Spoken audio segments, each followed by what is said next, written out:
Okay. Testing, testing. One, two, three. Hey, what's up? Hello.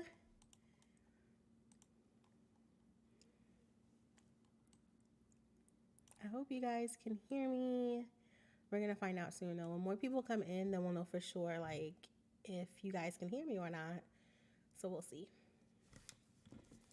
I'm very excited. I'm in such a great mood right now.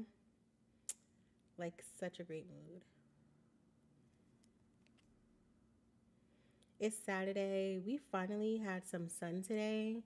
Like, literally, the past week, maybe longer than a week, it's hardly been sunny. Like, it's been awful. And if you don't know, I'm someone who, like, I really need sun to function. Like, I'm no good without sun. Hey, hey, hey. If you're joining, like, I'm literally I'm chatting right now. I'm chatting your ears off. Let me know in the chat if you can actually hear me or not. That would be, like, super, like, annoying if I'm steady talking and you guys cannot even hear me. Hey, boo. Hey, hey. Thanks for coming back. Okay, I think you guys can hear me, right? Let me know if I'm too loud, like if I'm like screaming at you guys. I hope I'm not though. Um, Yay, okay.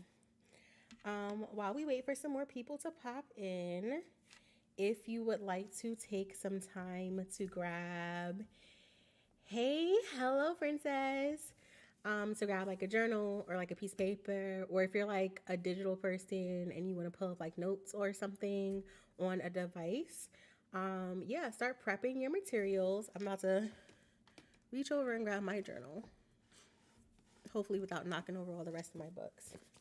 So I'm grabbing my journal, and I need to decide. Let's see. Let me get some pens. I have this pen I really enjoy using. Um, Hey, my princesses. Hey, hey, hey. I have this pen I enjoy using. I'm gonna sound like a deranged lunatic, but I'm really picky about pens. Like everything about them.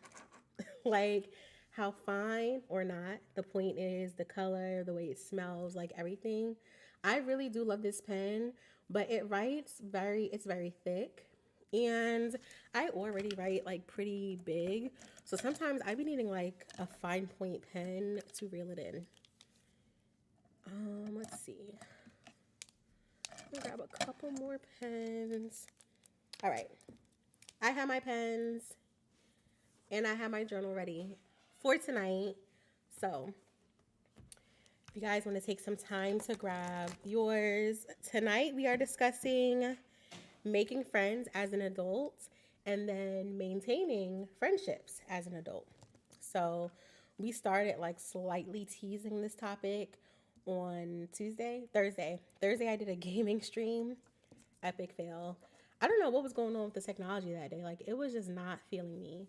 Um, but yeah, we started like kind of like lightly teasing the topic, and I was like, okay, I need to shut up. Like we're gonna deep dive tonight.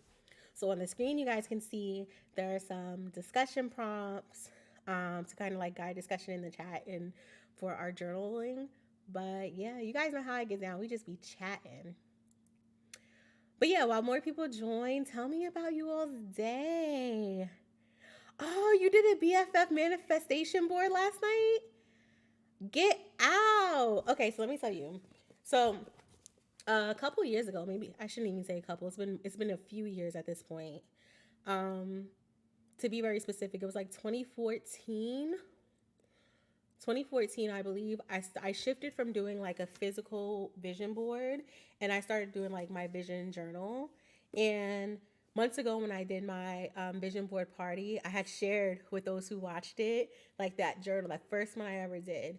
And it's so funny flipping back through and seeing like what has happened since then, how I've changed as a person. Back then, I thought I wanted to go to law school when I was graduating undergrad, and realized I did not want to become an attorney. But a lot of like my goals were around that. But really, at the root of it was around success. Anyways, I'm yapping now. But I was gonna say, in my journal, it's like my manifestation journal. So I have my vision board here in the journal, and then I have like on the first page, I have like my overarching goals, and then like each section is like dedicated to those goals. So goal number 3 for me, and it's not in order of like importance or anything, but goal 3, I have my inner circle. And so I have like click in terms of like feeling deeply bonded with like a select group of people. I actually have deep bond here, drama free fun trips, and then I go into more detail on a page about like my inner circle. And literally, I'm so specific. Like, I literally have my friends' names written down in here. I have like the amount of trips I want to take to go see them if they're not local. Um, so yeah, I love that you did a vision board for that. Like, that's so real. If you are just joining, we're giving some people some time to grab a journal and a pen for tonight. We are discussing making friends as an adult and maintaining friendships as an adult, which I think they go hand in hand, but they're not one and the same. And so, like, you have to like know how to do both. Like, there's a difference between making friends and maintaining friends for sure. But yeah, tell me about you all's day today. Earlier today, we being Boss Man, who's my partner, and one of my little brothers. I have two younger brothers, two older brothers, and I have a sister. So one of my younger brothers, the three of us, we went to go see the new Spider-Man movie. It was so good. I just posted on Instagram like my outfit, what I wore or whatever.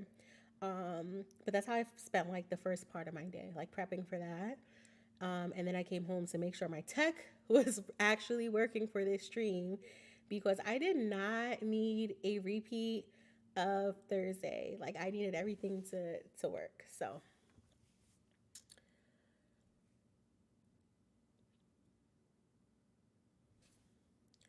and I'm making sure I'm being active with the chat. Bossman usually like does my modding for me. He's so sweet. I never asked him to. I just noticed that he would every time I was live, he would be in there like modding and speaking to you guys.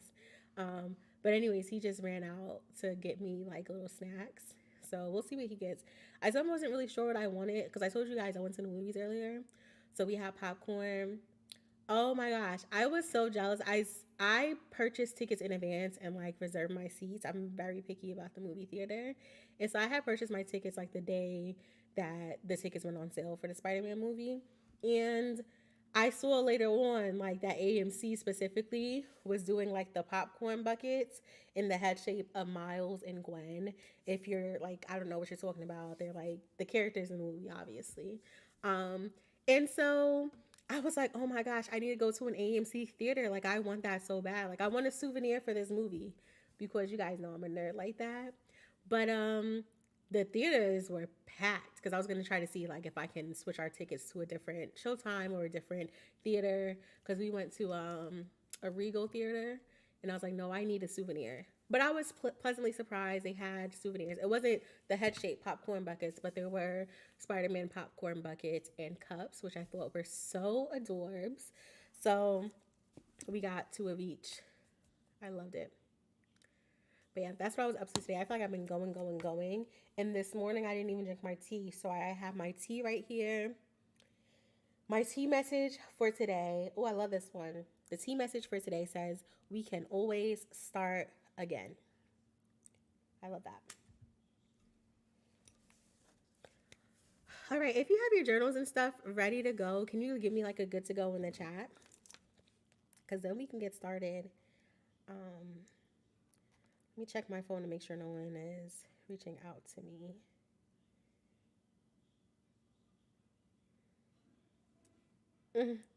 Bossman sent me a little a meme from the Spider-Man movie. I'm just now seeing the text. All right.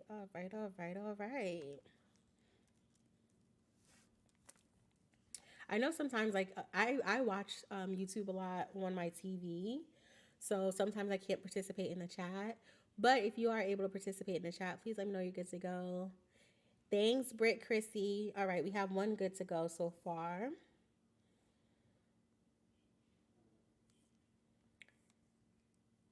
should post on my Instagram story. I rarely ever. It seems like I'm super active on Instagram, but I'm not. Like I post and I go. And so it's super rare that I post stories, that I watch stories. Like I really don't. Let's see. This is cute. Back up a little. I actually don't need a charge on my phone. I have another good to go. Victor, it doesn't sound like you're tuned into my live stream. I'm live, by the way, so don't respond back. I mean, you can respond back if you want people to hear you. My brother is so annoying. He's talking about he's going to bed. No, you should not be going to bed. You should be tapped in to the world's best sister ever.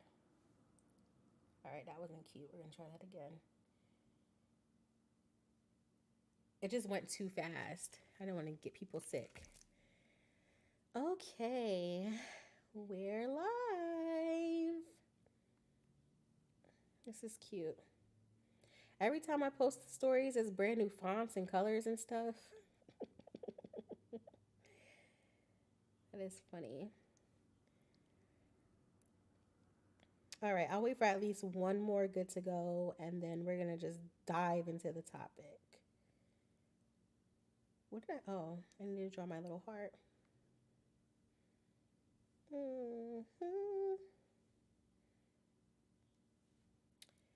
Your story. Okay. Oh, shoot, I closed out of Instagram too fast. It's going to post if I close it? I don't think so. See, when I say post and go, I took that story and closed out immediately. I need to slow down a little bit. Oh, everyone's always like, you should go live on TikTok too. You need to be on live on TikTok too. I always tell you guys, it's so difficult to keep up with both chats though. Like,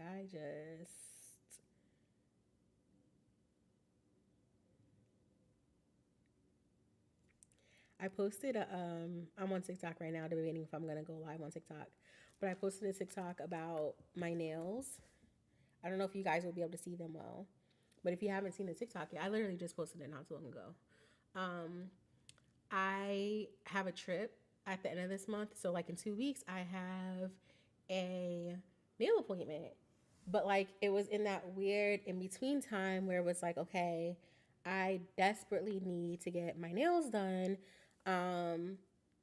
But I didn't want to do, like, the full works because I get SNS and that lasts for, like, 3-4 weeks.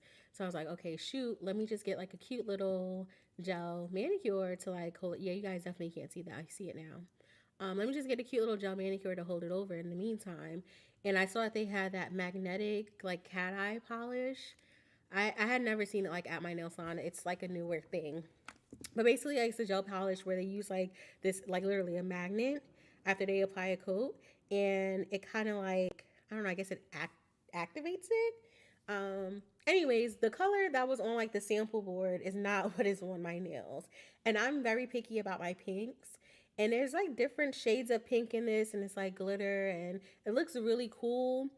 But, like, this darker shade of pink is muted enough and has, like, this reddish undertone wherein it really kind of looks, it looks like a little elderly. Like, it looks like a woman at church who is like, you know, red is for harlots, and so they don't wear red, but they want something like that kind of pushes close to red without touching red. So they do this weird muted pink, like this dust rose pink. I don't, I probably sound crazy. Anyways, that's literally like, that's what it feels like right now. Like, this is just like, this is not it. This is not it at all. But sometimes I think it looks cute, like especially when the sun hits it. I'm like, okay, this is not bad. Whatever. It's only for 2 weeks. But we're going to get started. Okay, we're going to get started for real now. I'm grabbing my journal. And like I said, we have some discussion prompts. And so, let me see here. Let me pull up another window. And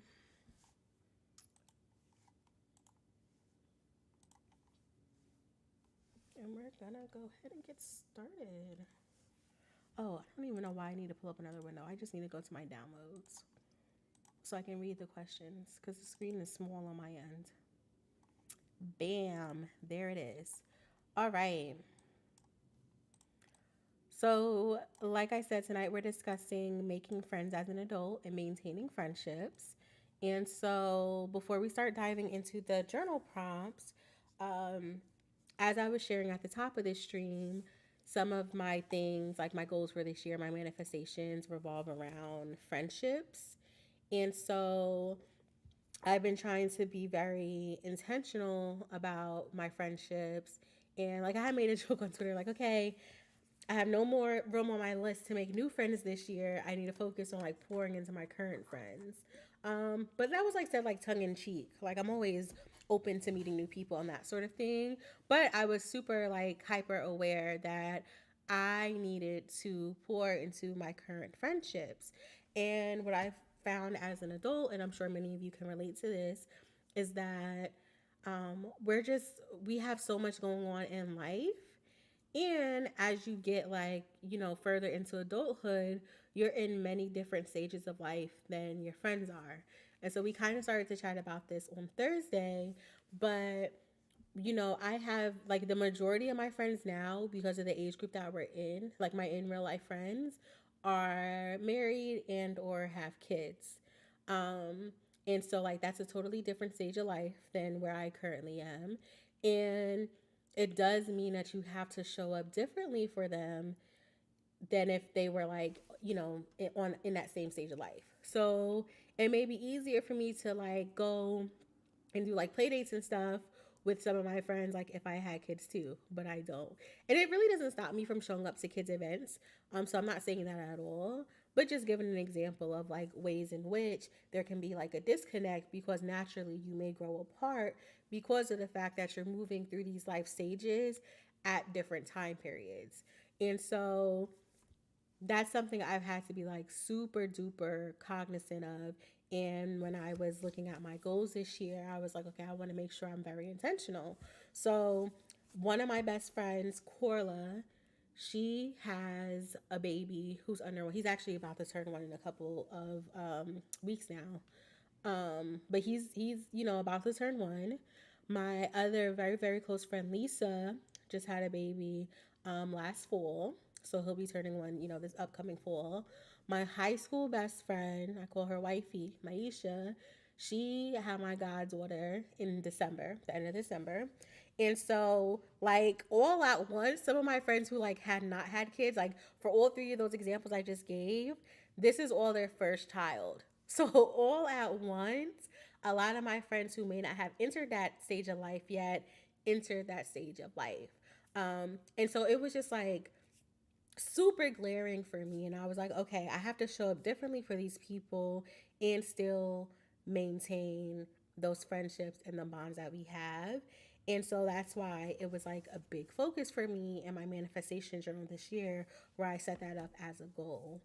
Um, and so, I see Britt Chrissy agreed that, like, yeah, the different stages of life are difficult to manage at times. And it is because it's just like, it's almost like in conflict with one another. Um, if my high school best friend and I wanted to go out for like drinks or go to a lounge or something, that's not something I could just hit her up and we be spontaneous about. So when they're in that stage of life, like where they have, a different type of family, because I consider like, Boss Man, Pikachu, my brother, like I have a family, right? But it's different than being like a mother. Like it just is, even though like I have Pikachu and you guys know that's my little dog there. But I can leave Pikachu for a couple of hours if I spontaneously want to go out and go bar hopping or something. And my friends who are mothers of human babies cannot do the same thing. And so it does take like a lot of intentionality like up front, and sometimes like a ton of planning to make sure that like we find those moments to spend together even though they're at a different stage of life. I just said a mouthful. I wonder if my tea is if I make a funny face because I burned myself, you guys do not judge me. Oh, that's like the perfect temperature. It's very hot, but I like it. I like my tea to be very hot, um, so I can sip it. Anyways, so yeah. that's why it's like been a big focus for me this year. And so I think I shared a little bit of this on Thursday. But like Monday for Memorial Day, we did the function, the cookout, the barbecue at my place. And so like that was an environment where I wanted to make sure like she felt comfortable. She being my high school best friend, felt comfortable like bringing her daughter, and obviously my baby was there. And so, and she wanted to play with Pikachu so bad. She was like, you know how baby hands have like that super strength. She was just like gripping and yoking Pikachu up. And Pikachu's such a sweet baby. She was just letting her. I'm like, oh my gosh. But yeah, like making sure that like, okay, yes, like there are some things that like we want to get away and we want to do without kids, but also like the babies are part of our lives now. Like there are ways to integrate them and making sure I'm showing up to birthday parties and those sorts of things. And it is so difficult. I have a lot of friends now who have moved away. And I think that's like another piece. I'm kind of like transitioning to the next topic, but maintaining like long distance friendships. People move away for work, relationships, whatever the case may be, family. And it is so difficult to maintain those friendships like once they're not local. And sometimes it can feel isolating. And I think I've been feeling a lot of that more recently. And I think it is because I am entering that stage of life where, like, now I'm like, okay, I am ready to be a wife. And then in about like 3 years, like once I finish my doctorate or like towards like the tail end of my PhD program, I'm like, okay, I know I want to be a mother. And I think because I'm thinking about those things like community, village, like those have been like, things that I've been thinking about heavily recently. And if you've been around here for a while, then you know this already. But Bossman and I moved during the pandemic to the city that we live in now, and we knew nobody here. Um, but I moved here for a job opportunity, and then um, I got into schools out here, so it was perfect timing, and I'm so grateful and absolutely love where we live.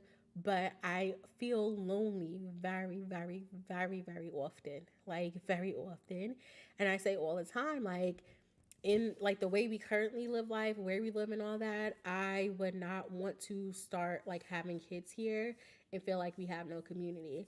And like the catalyst for like me unraveling with these thoughts was that one day, and this was at this point like 2 or so years ago, Bossman and I were in his car and his tire popped on the highway.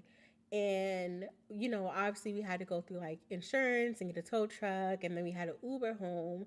But like, it was a humbling experience in that, or I guess I shouldn't say humbling. Well, yeah, I would say it was humbling in that it really made me realize, like, dang, we really can't go through life alone. Like, we need people around us. Like, the fact that we didn't have, like, a friend or something we can call up to be like, hey, can you come pick us up? Like, we're at this exit, and we had to, like, do an Uber because it's like all we have is each other in the city was super, super, super alarming and humbling because it made me realize, like, that's something I need to begin prioritizing. Like, we're at this age where we need to prioritize these things. So, it's something I've been thinking about now, like for about 2.5 years. And I'm like, dang, we really got to get it together. And so, those of you who follow me on TikTok know this, but we became friends with our next door neighbors. And I'll share this story like briefly here for those who are unaware so that you have context. But essentially, when we moved in last summer to our new place, um, I think we were maybe bringing in, maybe I was carrying like my squishmallows, and a young woman saw, and she was like, "Oh, you're a Hello Kitty girl. Like, I approve." And I thought that was cute. But as we were moving in over the course of the next few days, I saw her get in her car, and her car has like all these little Hello Kitty, stickers and stuff. And I was like, "Oh, she's a fellow Hello Kitty girly. That's cute." Well, Bossman would see them far more often than I would. All the time in the hallway, and they would stop, they would chat it up. And when I say them, it is the young woman, and then there was always a young man with her, and we assumed that they were a couple. And soon thereafter, Bossman realized, like, found out they were a couple, because somehow he ended up like at their apartment and seeing their gaming setup. So when he saw all that, he came back and he was like, babe, they're like us, like they game, they watch anime, all of that. I'm like, no way. But like yes way, we have a ton of similar interests. But we still kind of assumed they were like a little bit younger than us. Like we weren't sure of their age. So we figured they might be like early 20s or something like that, maybe mid 20s. Um, but yeah, anyways, I just figured like, well, I mean, it sounds like we could maybe become friends with them and like it'll happen organically because we're seeing them enough. And then we like stopped seeing them. We never saw them anymore past the summer. And so but I kept thinking about it and I was like, dang, like that was like a missed opportunity. So, and I told you guys, my focus was friendships and like deepening bonds and community and all that. So at the top of this year, I was like, you know what? I'm just gonna like be very bold and like shoot my friendship shot. And so I had made like a little mini TikTok vlog where I went shopping for her to do like a little gift and like write a little card basically saying like, hey, you want to be friends? And so I bought her a little Hello Kitty mug. It was like nothing, like overt or, anything like that. Like just enough like a small token. So I bought her, hi, Fi. Welcome. Fi, grab a journal. If you're able to stick around, grab a journal. We're gonna be doing some journaling about friendships tonight. And right now, I'm just discussing some backstory to how friendship has been such a huge focus for me this year.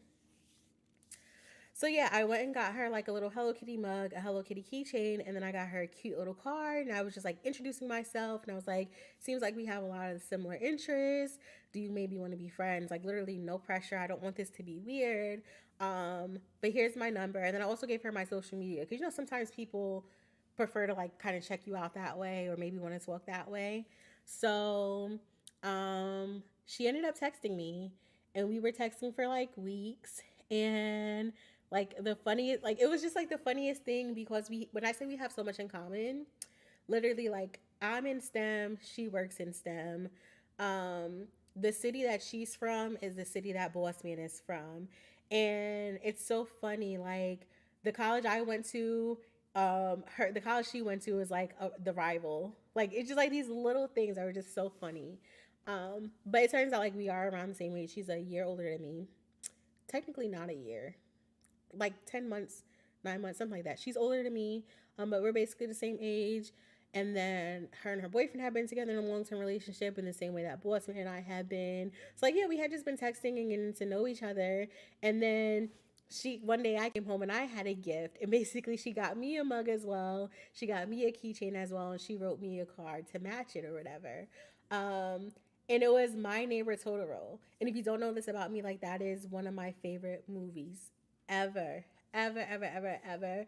And we did not discuss this. So when I say I was searching like in my iPhone, I went into the search bar and I was like, I know I did not tell this woman that I like this movie. It was so crazy that she got me that. So yeah, she got me a cute little mug, and the keychain is like pink Totoro. Freaking obsessed. My keys are downstairs. That's literally like my keychain right now. And yeah, we became close. We went on like an arcade date, like a double date, and I tweeted about this. But while we were at the arcade, um, this woman came up to me to tell me like she loved my outfit and I was so pretty and blah blah blah. And I was like, oh, thank you, princess. Like you're so gorgeous too. And I told her like she has a very like beautiful aura. Like she was like very bright and like warm. And excuse me. And this woman like she started crying like right there, right there. Um, like not tearing up. Like this woman burst out into tears and she began to tell me her life story. And my next door neighbor was there as well. Um, and she had been through so much in life. Like so, she had such a hard life. And I was telling her like she's still so beautiful inside and out despite everything that she carries. And she just kept apologizing. She's like, I don't know why I'm doing this, but like I'm used to things like that happening. Like people people find it very easy to open up to me even if it's like a complete stranger, and I don't mind. I didn't mind it at all, but I was like a little worried because I'm like those experiences that most would consider weird might like scare the new friend away. Like I was like, but I was like it's also going to tell me like what kind of person she is on the inside, how she like reacts to this. And she was the sweetest thing. We both sat there talking to the woman, like, and our boyfriends, they were looking like, what is going on? Is everything okay? Because it really, like, you guys have to pick, like, we're in the middle of a bar arcade. and like we're just holding this woman and she's just crying, like she's crying into my neck. Like, but I was like, okay, she's about to be locked in for life because like she has a good spirit, and she was like very, very welcoming of that very odd encounter. So yeah, we would text some more and that sort of thing. So she ended up coming. They came by Monday for our little barbecue, which was nice. So she got to meet like my sister, my high school best friend, my sister's childhood best friend. So I'm like, now it's real. Like you're meeting people like I love and I care about, like people, like my real life people. Like you're meeting my people. So now you really locked in there. Um, but anyways, I say all that to say, like it took me, kind of stepping out and having to shoot that friendship shot. But what I found was that, like, again, going back to intentionality, like you have to be very intentional about those things. Because sometimes I found like, we'll kind of fall off, and like if we don't set a date to like actually go to brunch or do something, it's not gonna happen. And she has a very demanding work life. I have a very demanding work life. So it's like, okay, we really we really had to be intentional about building this friendship and like maintaining it. And I have like really found it difficult, to be honest. I've found it difficult. And when I say next door, like I know people say like my neighbor next door, like literally she's the next door over. Like I live in this unit, she lives in a unit next door. Like our walls are connected to one another. And even with that, it's still difficult to like find time. Thank you. Hi, Lisa. So okay, so that's what. So okay, Lisa is one of my friends who I met like online, and we became friends in real life. And she's someone who's like in like the anime community, right? And it's so funny. Dang, I wish I had my journal from last year or the year before last, whatever.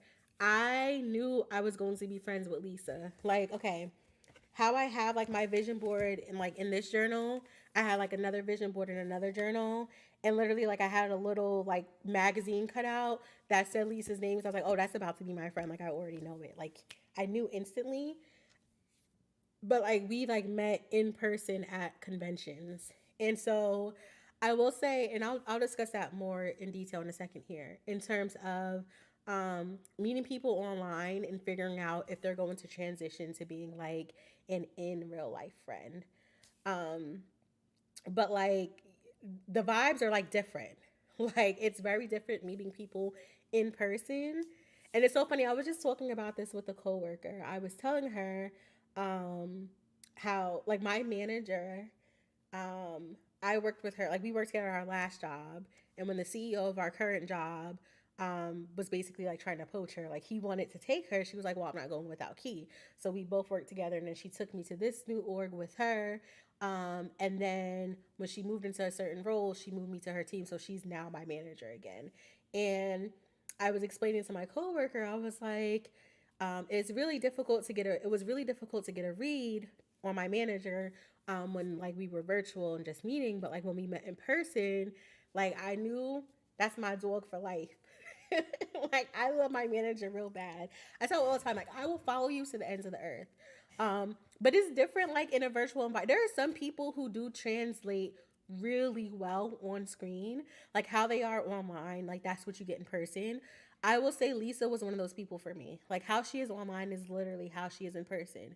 But that is not the case for everybody. And it's not always a bad thing. Because, like I said, with my manager, it was really hard to get a read for her virtually. But in person, like, it makes more sense. And I think it's especially true of, like, certain personality types. So, like, if you're introverted, if perhaps you have social anxiety, um, navigating the digital space is a bit more tricky, and therefore it's difficult to get a read on those type of people. But in person, like, they're just like those things that just kind of click in and sync up, so it's not as difficult. Hi. It's okay. We're chatting about making and maintaining friends. And we haven't gotten into any of the journal prompts yet. You are right on time. You're never too late. So if you have time, or if you like want to participate and you're gonna stick around, grab a journal, grab a pen, because we're about to hop into these prompts. But I was just chatting about like what made me want to do this stream, and essentially, friendships are a focus for me this year, and having to be like super intentional as an adult with friendships.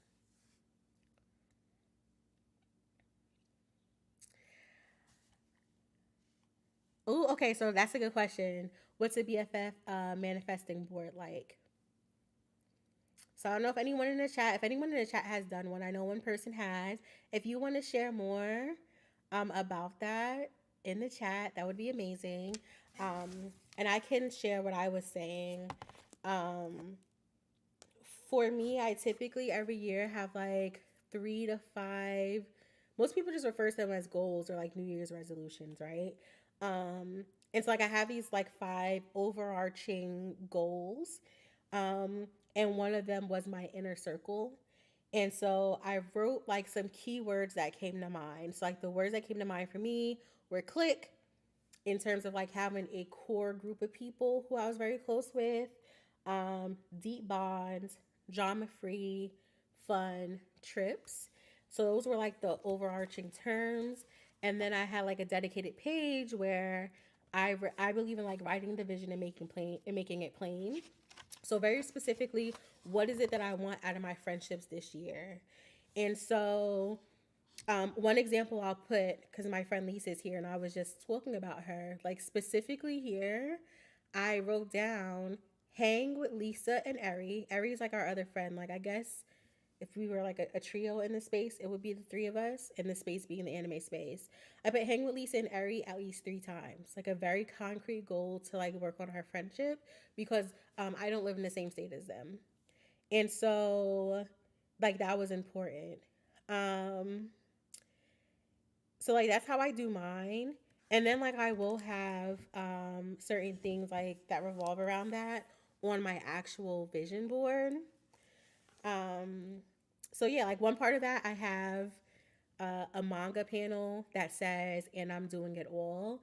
And for me, that included my friendships because again, like we were discussing this at the top of the video, the live stream, but it's really difficult as an adult when you have like work and family and hobbies and interests. Like it's really difficult to juggle everything.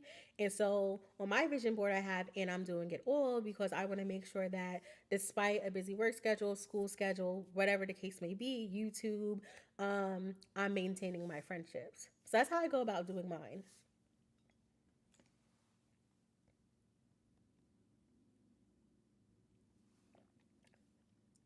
Fi, that's like a really good point. I So Fi is one of my friends from the anime community as well, who I've also met in like in real life at conventions. And in the chat she's discussing how a lot of her recent friendships have come from the anime community. And I think like I didn't plan to like really give tips in this live stream, but if you're looking for tips, because I know some people want like concrete things to walk away with, I think my first tip would be to like look for friends in spaces of like interest and hobbies, and that can happen online or in person. So if you want to take like a painting class, if you want to learn to bowl, I don't know, maybe a spin class at the gym, like you can meet people that way. But it's also like really easy to do it online, but you have to be careful. And we'll talk more about like making friends and online and navigating that online space and practicing like with the spirit of discernment. That's something you have to be very careful about. We'll discuss that next. But yeah.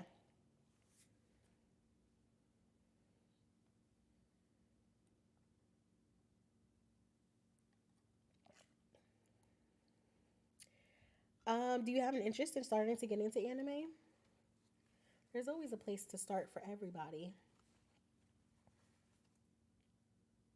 Okay, so Lisa says that for her it's the same. Like most of her recent friendships have come from the anime space because most of her in real life friends are like long term friendships, and that's something that's like very true for me. So some names, like if you follow me on social media, you'll like hear or see sometimes. It's Anthony. Anthony is my elementary school best friend from back home in New York. We are still best friends to this day. So that's a couple of decades of friendship, like literally like we've been best friends for 20 years. um then you guys will always hear me talk about my high school best friend. I call her wifey Maisha. I was just talking about her a few moments ago. So that's my high school best friend. So obviously we've been friends for 15 years. Um, then um, you'll hear me say other friends like Corla. And Corla's actually one of my friends that I met online years ago, like literally like Twitter 2010. Um, and so I guess we'll like pivot to like online friendships, right? So Corla is one of my best friends, and we met on Twitter. Like we know each other from Twitter, but like met in person, like going to like concerts together. So we went to like a Beyonce concert together years and years and years ago. Boss Man, when I was in undergrad, when we were in undergrad, was in the marching band, and I went to an HBCU, a very wonderful, the best HBCU. Um, and our band is phenomenal. And so they would go to competitions and stuff like Honda, Battle of the Bands, and that sort of thing. And so I took a trip out to Atlanta to support him, and like so she flew to where we went to college at to like take the road trip. So we did this long road trip to Atlanta, and she came with me to that. So again, translated from online to in real life. But like she's the one who I said had a baby, who's going on one, my godson. And so like been through a lot together, basically grew up together, even though like that was initially an online friend. And I feel like I was talking to this hey D. I feel like I was telling Lisa about this. I don't know. I feel like it was Lisa I was talking to about this, but it's like there was a Teen Vogue article that I was featured in discussing, and this is like before MTV Catfish. This is obviously like early like social media internet days, and I was basically discussing how like we became friends even though like I didn't know her. So I was sharing like some things that like I was super cognizant of and that I looked out for to make sure like I was communicating with who I thought I was communicating with. So some things like to look out for if you're still like, I think it's easier now. But if you're still like kind of iffy about like making friends in the online space, um, something I looked out for, and I shared this with Teen Vogue over a decade ago, was that I was looking out for her communication online with like people it seemed like she knew in real life. And so she would just so happen to like tweet like her sisters or like, her friends and stuff in real life. And I'm like, okay, this is a real person. There are other people who can vouch. Like, this is the person who she claims to be. So like that was like one like flag I was looking for that she did good. Right? A way you did a group me to God, mommy. I love that. Hey,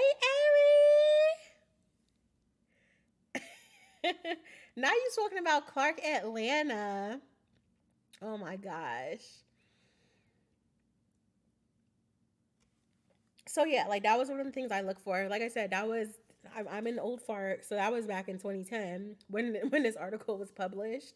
I think it's so much easier now, especially with like the success of Catfish. Well, you would think it's easier. I still be seeing stuff where it's like I was just on TikTok the other day and there was a man talking about he's been with his girlfriend for 4 years, but they've never video chatted or anything. I'm just like, come on, son, you know better than that. Like, what are we doing? So I do think it's easier like to navigate and make those friends. Back then it wasn't as easy, so you just had to be on the lookout for little things like that. But yeah, anyways, back to the point of me saying all this. Like a lot of my friends I've been friends with for years upon years upon years. And so my newer friendships have been coming from like a space of sharing similar interests and hobbies. And so actually a lot of people that I consider my friend, like in real life, I met through like the online nerd community. So Aries here, Lisa's here, D's here, Phi's here. But going to like the not so good part, because it sounds like it's just like this great thing, but there are some people who, I don't know, you really have to be careful. You have to be careful, because there are people who do um, who they portray themselves to be like online. That's not who they really are, and they're very very very good actors, like very good. And that's going back to what I was saying earlier about people who translate really well in person. Like who they are online is who they are in person. And there are some people like my manager where who they are online doesn't even begin to scratch the surface of how amazing they are in person. But I wouldn't be me if I didn't discuss the real. So there are some people who like you think they're one way online, and in person it's like, yo, what did I get myself into? Like, yikes, yikes on bikes. Um, so you do still have to be careful, and there are things like I'm very observant, and so like going back to Lisa, I knew Lisa was going to be my friend, but this is before we even like really started communicating with each other. I just saw the way that she handled herself online, the way she would speak to people. She laid very low. I was like, that's someone who could be my friend. It was the same way with Eri. I knew Eri and I were going to be friends. Eri is someone who, just like my manager, who she is online, barely scratches the surface of how she is in person. Like, and she's already very like delightful online. When you meet her in person, it's like amplified. You didn't even think that was possible. D is the same way. Lisa and Phi, like I'm talking about them because they're here, right? Lisa and Phi are people who they are online is who they are in person. They're just amazing people, and it's very clear. It translates very well. Yes, you can meet fakes in person too, for sure. But what I will say is about me is like I'm very, and this is where I get all woo woo. So I won't talk about this too long, but I'm very like in tune with myself. And so if I'm around someone who like I can tell they're faking the funk, like I get the vibes. I already know what's happening. Like they can't even get close to me. I be knowing. I be knowing. Okay, so yeah, that's something I've heard. Like how I am online is how I am in person. I think the only difference is like my tone. I think online I come across a bit meaner. It's like really hard to read my tone.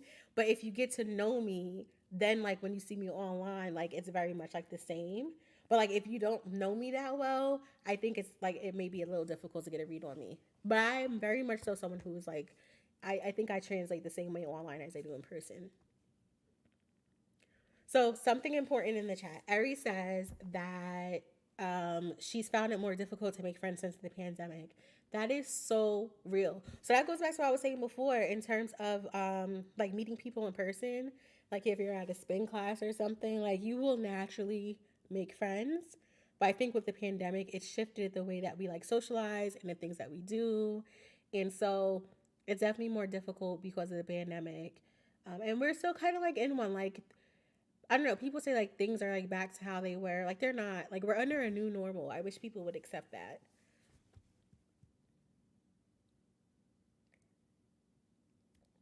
Fi, you're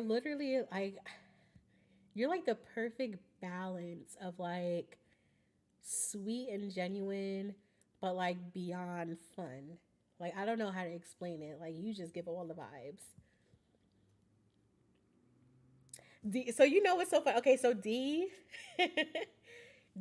is someone who I was still like trying to get a read on. Like I got closer to some of the other girls like faster, and I was still trying to get a read on D.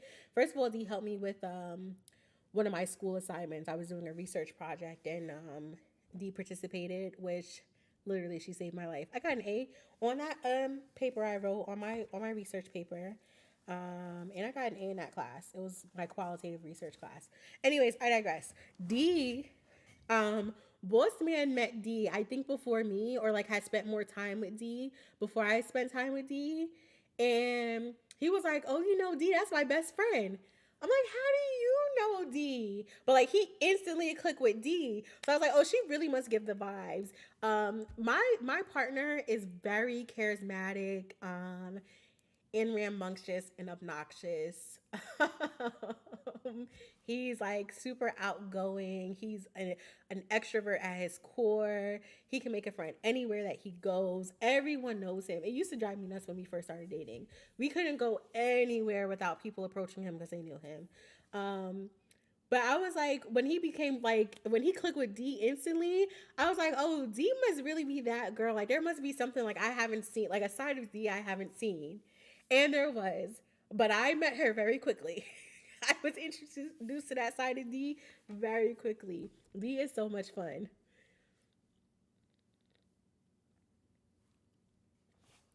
I'm catching up on the chat now.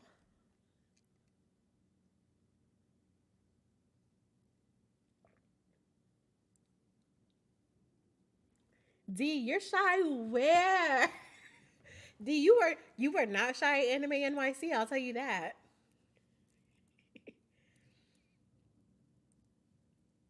You were not shy.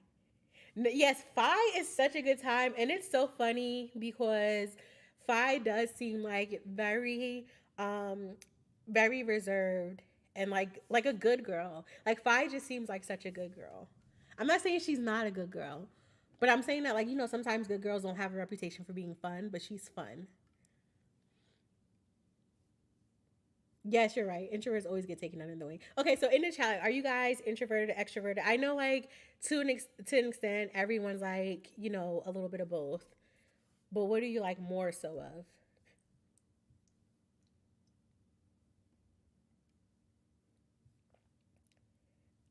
D is just chatting in here, talking about she's shy. Shy is not a word I would use to describe you, D.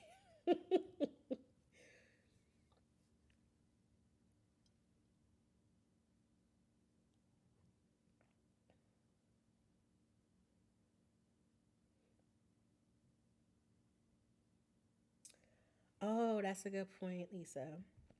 Okay, so like those of you who are not like active in like the anime community, obviously like there are like stereotypes of like nerds in general, and so I think that it's been easy for like those of us like in the chat like who know each other from like the online spaces in the nerd community. It's been easy for us to click because of our shared interest, um, and like not being judged for those interests. Which I mean, I never cared either way, and I guess I'll kind of like retract that statement. It is true. I never cared either way, but I've been privileged in that it hasn't been an issue. So like I was never bullied for my interest or anything, which is probably why I didn't care. Maybe if I was bullied, I might. I don't know. My personality doesn't lean that way, but maybe I might have cared.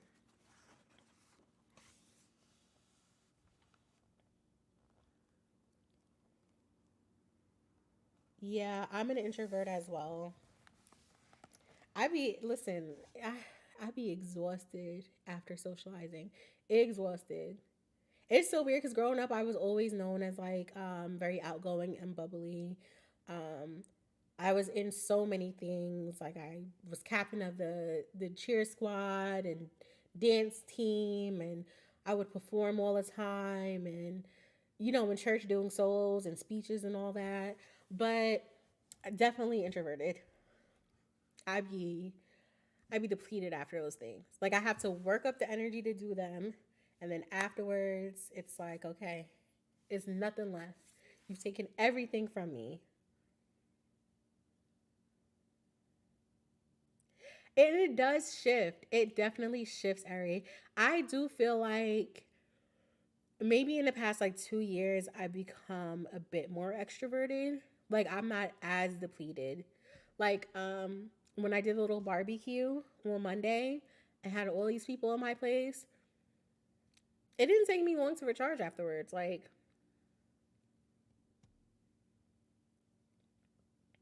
oh, that's cute. I love that so much. Okay, wait. Okay, so you said Barbie collectors. Did you see the new Barbie drop? They released new dolls for the movie. Okay. Let me tell you. And I tweeted this. I don't know if you follow me on Twitter. I know, like some of you do. I don't know if you do though. But they did the drop, and immediately I placed my order for President Barbie, played by Issa Rae, and then I placed like a Hot Wheels convertible like controller car or whatever for order. Like I had to snatch it up quick. Um, but then there's like the cowgirl outfit Barbie, and I was like, that outfit is just. I'm just so obsessed with it. I was like, I think I'm gonna get that. And then I went to Starbucks because they finally got they've been out of matcha for like 3 weeks. I went to Starbucks to go get a matcha latte. And then where did I go after Starbucks? I went somewhere else after Starbucks. Like I was just out and about with the sunroof back, just living my best life. And when I got home, I was like, oh shoot, I never placed out the order. I went online to go buy her and she was gone. But I am happy I got President Barbie. She's so, so, so, so stunning. Anyways, that was like a side tangent. Okay, let me catch back up. Lisa, it's like insane. Like literally, we be here. You be right here. Okay, fine. So you like coming home and being by yourself after a long day of work. That's fair. I okay, so this is also like a sidebar. I I graduated high school when I was 17 because I have a summer birthday and like have been out of my parents' house since then. And so like shortly thereafter, I think like 19 years old, I had an apartment um with a roommate, and this was like a random roommate situation that did not go well. So I ended up like moving out into like my own apartment. I was living by myself. I hated it. Like I absolutely hate it. They were old. Like my apartment was like the hangout spot. Everyone would always come over and hang out with me. I hated living alone, but I also got robbed. So maybe it like I have like traumatized that experience. I don't know. I hated living alone though. I'm also a scaredy cat. Like it just was not for me.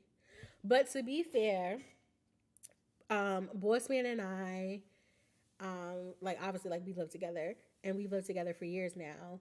And it's just been easy. Like I don't know, it doesn't bother me. Like if I come home from like a trip or anything like that, it's never a situation where like I'm just sitting downstairs in my Jeep, like, okay, like I gotta go see this man or whatever the case. Like I'd be excited. And I think I was tweeting this the other day. But like when he comes home from work, I be pressed. Like when he's gone, I be down bad. Like we be just texting each other all day. And when he tells me he's on his way home, when he's like on because he sends me a text every day, he's on the way home. I be geeked. Like I'm ecstatic. Like literally I'm like, yay! And I text, yay! I be so excited to see that man. It's ridiculous. But I do think that that's like that's a part of it. That's why I don't mind not living alone. But it's also I guess I have my own space. I don't know. Maybe that's I don't know. We just vibe like we're on the same wavelength. Yeah, not a good. Okay, you need a good month minimum to recharge. I guess this is where I go back to Eri with Eri, where I'm like, okay, like I do think I become like I'm leaning a little bit more towards extroverted because it does not take me long to recharge, and I be on the go all the time now. Like I be liking having back to back things to get into. Like I'm like, okay, what's the move? Like what we doing? What we getting into? I think now it's like the joke because we're older, where it's like, I need a good day party. Like I need to be home and showered and back in my bed by like 8 p.m., 9 p.m. Baby, not me. 8 p.m., 9 p.m., I want to be getting out of my shower. I want to be sipping on something, taking shots. I want to have a good playlist going. I want to be primping and twerking in the mirror. Like I'm just getting ready to get out on the town. Like I want to be on the scene and be seen. Okay. I'm catching back up now. Yeah, okay, so friend, I like that Fi mentioned like chosen family. Your friends are literally your chosen family. Okay, so this is perfect. This goes back to what I was saying at the top of this call where I was like, village has been important, and I think it's been more important because I know that like I'm ready for marriage and kids within the next 3 years, right? And so for me, even when I'm making friends, I'm like, is this someone who I see as part of my family? Like, is this someone who I'm inviting over for Super Bowl Sunday? Is this someone who's going to be at my children's birthday parties? Like, and that's been helpful for me making friends as well. Like, are these people who are really going to be permanent figures in my life? Because we're too grown to be having fallouts. Actually, I think one of the discussion prompts is about friendship breakups. Let me see, because maybe we can journal about that.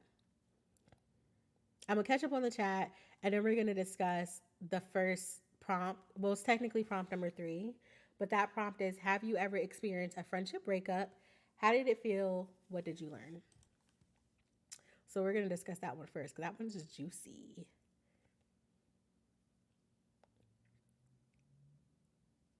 Oh, so you like okay? You like sitting alone? I don't mind being alone, but I don't think I would ever want to live alone again. Like there's just something comforting about like knowing there's going to be someone there.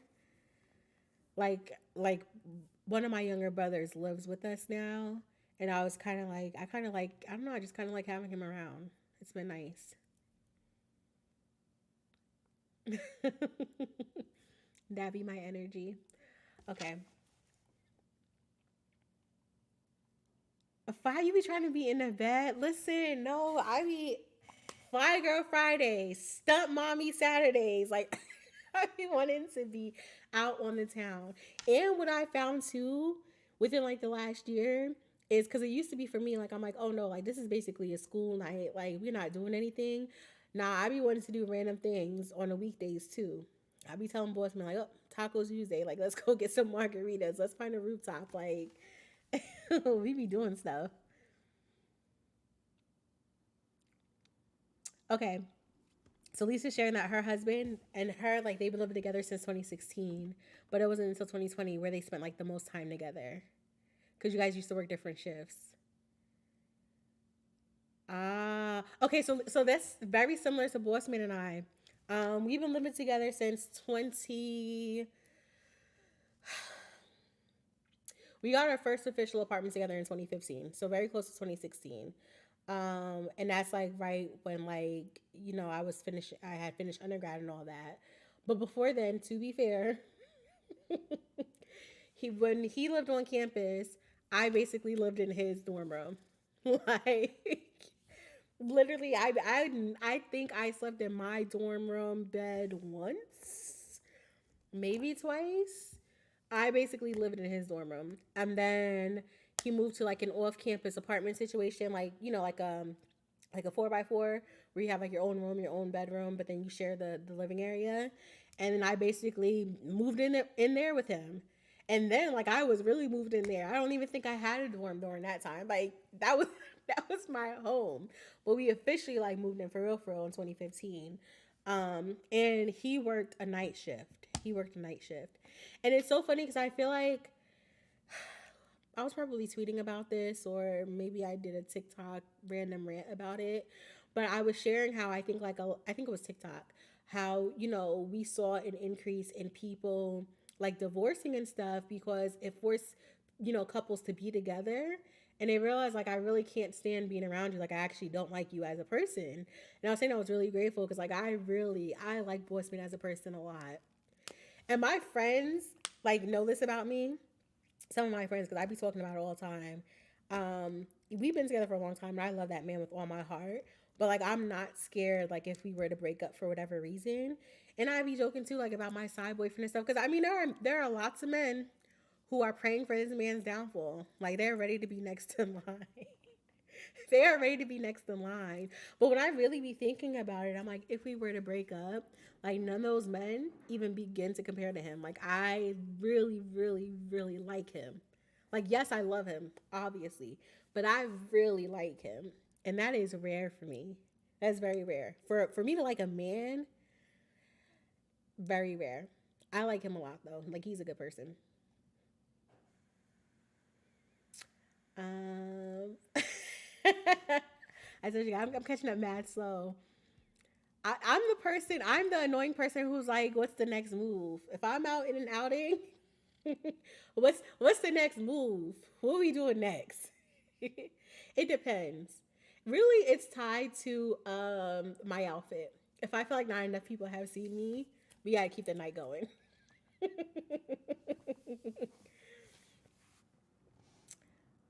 um okay. There goes Lisa reeling me in. Okay, we're not gonna get no. They be praying on Boss Man's downfall real bad. They be telling me. They be like, I'm praying for his downfall, and then they be competing. I don't know. It was weird. I think like being in a relationship makes men more competitive because they want to be the ones to, like, break us up and be the next in line. Like, they're very weird. But I be saying on Twitter, like, I could tweet I want something, and the cash app is gonna come through for it like immediately. And Bossman, he be eating that up. So Bossman is a Scorpio. And my friends who know him know, like, he's like he's goofy. Like, he's the Joker. That was actually his line name in band. He was the Joker. Um, he's just so relaxed, nonchalant. He be thinking, and I tell him everything. I be showing him everything. I be showing him like the DMs and stuff I get. He thinks it's so funny. And I think like he finds it flattering, in a sense where it's like, oh, I have the girl that all these other men want, but like I'm the one who has her. Like, I think it'd be boosting his head up in a sick way because he's a Scorpio.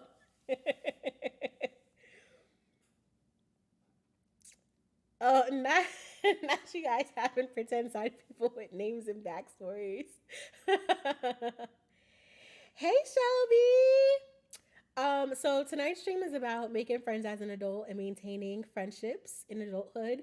Right now we're just like on random side tangents, but we are about to get into some journaling. So if you want to like stick around and grab a journal and a pen, we're about to hop into some of these discussion prompts that are seen on the screen there, but they're also accessible in the description box. Eden Khan is Eden Khan is about to have me down so bad. Five. First of all, it already cost an arm and a leg. I'm literally buying stuff and I'm like, oh my gosh, I could have bought a Givenchy bag with this money. Like, but I'm excited. I'm about to be worn out though. But yeah, okay, let's get back into our friendship breakups.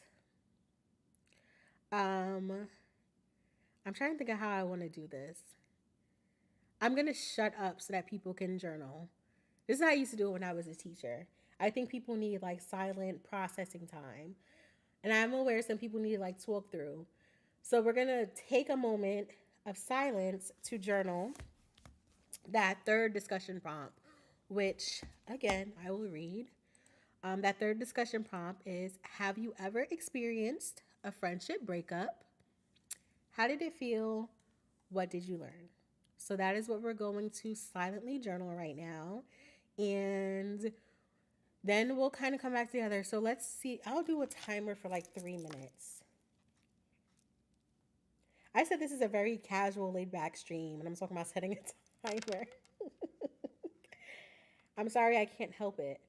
Okay, I'm starting a timer for 3 minutes. I'm going silent, and we're going to journal that discussion prompt of friendship breakups. What happened? How did you feel? What did you learn? And go.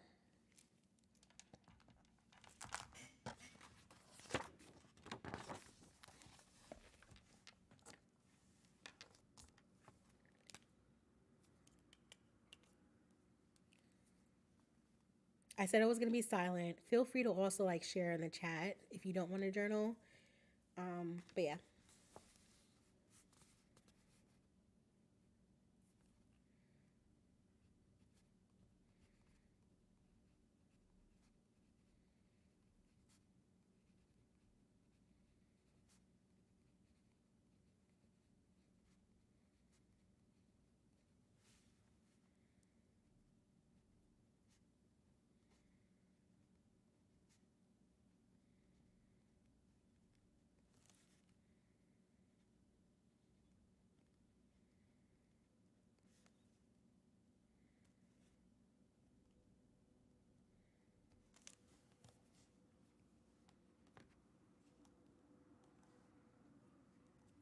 Have fun on your date, D. I can't wait to hear about it.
All right, that's 3 minutes. And you didn't hear a timer because I was scared it would be too loud in you all's ear. I don't know. If you still need time to journal, feel free to do so. If you need me to shut up, just tell me to be quiet so you can continue journaling. But otherwise, like, let's start chatting about friendship breakups. Feel free to, like, share your experience in the chat if you want to. No pressure if you don't. But I will model by actually sharing my friendship breakups. So if you couldn't tell, I really value my friendships. Oh, wait, let me say this first. When I'm looking down writing and you see the little part in my hair, if it's not really straight, don't judge me, okay? Boss me and be part in my hair because I don't really do hair. Boss me and me doing my parts in my hair. So if it looks crazy, it's because of him, okay? And don't judge me. But anyways, friendship breakups. So if you couldn't tell, like I really value my friendships, and like I share, like I've had friendships for decades, and so I can count on my hand the amount of friendship breakups I've had, and I'll share without like without being like too flagrant and like putting people's business out there or whatever. So the first friendship breakup I will mention, it happened in undergrad, like my freshman year, and this is someone I was friends with from middle school, um, through junior high, through high school, and then we all went off to college together. And what really made this difficult to navigate is that we were like, it was a group of friends. It was myself, her, and then actually, let me like backtrack a little bit. We met in sixth grade, and I went up to her and I told her she was going to be my best friend, and that's what happened. So we became friends, and we went off to the same high school together, sophomore year, and we met my high school best friend that I was mentioning earlier, wifey Maisha, in 10th grade, and I was like, that's going like she's gonna be our friend. So it was the three of us, and so we navigated high school together, and then we all went off to college together. And there was a point my freshman year where I went back home, and if you don't know, I lost my mother last March. But she had been sick for years, and so I went back home because she was sick. So I was helping with my younger siblings while my father was deployed. And dang, I'm really telling you guys all my business, huh? I guess that's the perks of being on the live stream with me. Anyways, so um during that time, like I was really going through a lot and shouldering a lot at like, 17 to 18 years old. And I really needed the support of my friends, but I noticed very quickly that um basically like it was not reciprocated. Like if I did not reach out, I would not hear from her whatsoever. And to be fair, there had been like a million and one red flags in our friendship coming up. But because like I value friendships and I'm such a girl's girl, like I would think nothing of it. So like one example is there was this boy. I was so I love this boy so bad. Like I wanted him to be mine. And obviously she knew this was my best friend. And like she started dating him. But like didn't tell me. Like I think I found out on Facebook. Like very, very weird. Or like when we went to college, I noticed things started to be like a competition between us. And I'm not the type of person where I'm like, oh, I think people are jealous of me. But that's what it ended up being. But at the time, like I would have never classified it as that. But I'm someone who a lot of things I do is like very effortless. So like I could wake up in the morning, shower, and like put on like a very simple outfit and get like a lot of attention in ways where she wouldn't, even if she would like lay out her outfits for the week on the weekend and all the accessories and everything. And so like those little things started to like build tension between us. It was like one sided, but like I noticed the shift in the energy. Um, but yeah, then again, like the weird stuff, like specifically around men, continued in college. So like if I liked the guy, then like she was trying to get his number and things like that. Like it was just like very, very weird. But none of those red flags were the breaking point. Like the breaking point was like I felt like I needed support, and I realized like this friendship was one sided. Like if I did not maintain the friendship, we would not be friends. Um, and so that was essentially the breaking point. But then it kind of turned into drama. Like she was kind of talking crazy about me on campus, and obviously it was getting back to me, even though I was on break and I was, staying home at the time. And so, like that was an issue. And to be very like frank and transparent, I was a little scrappy coming up. Like I don't play those games. So I'm like, I know where you lay your head when you get back in town. Like get off of Twitter. I will meet you on your lawn. Like keep playing with me. Keep playing. Like it turns to this whole. It was like a really, it was really really a big thing. She's not about that life though. So I knew she didn't want that. Um, but yeah, we that was like the friendship breakup, and what made it really difficult to navigate was the fact that hey, welcome in. We're discussing making and maintaining friends as an adult, and right now we're on discussion prompt 3. We're not going in order, so this is the first one we've done, and that is friendship breakups. So I'm just sharing.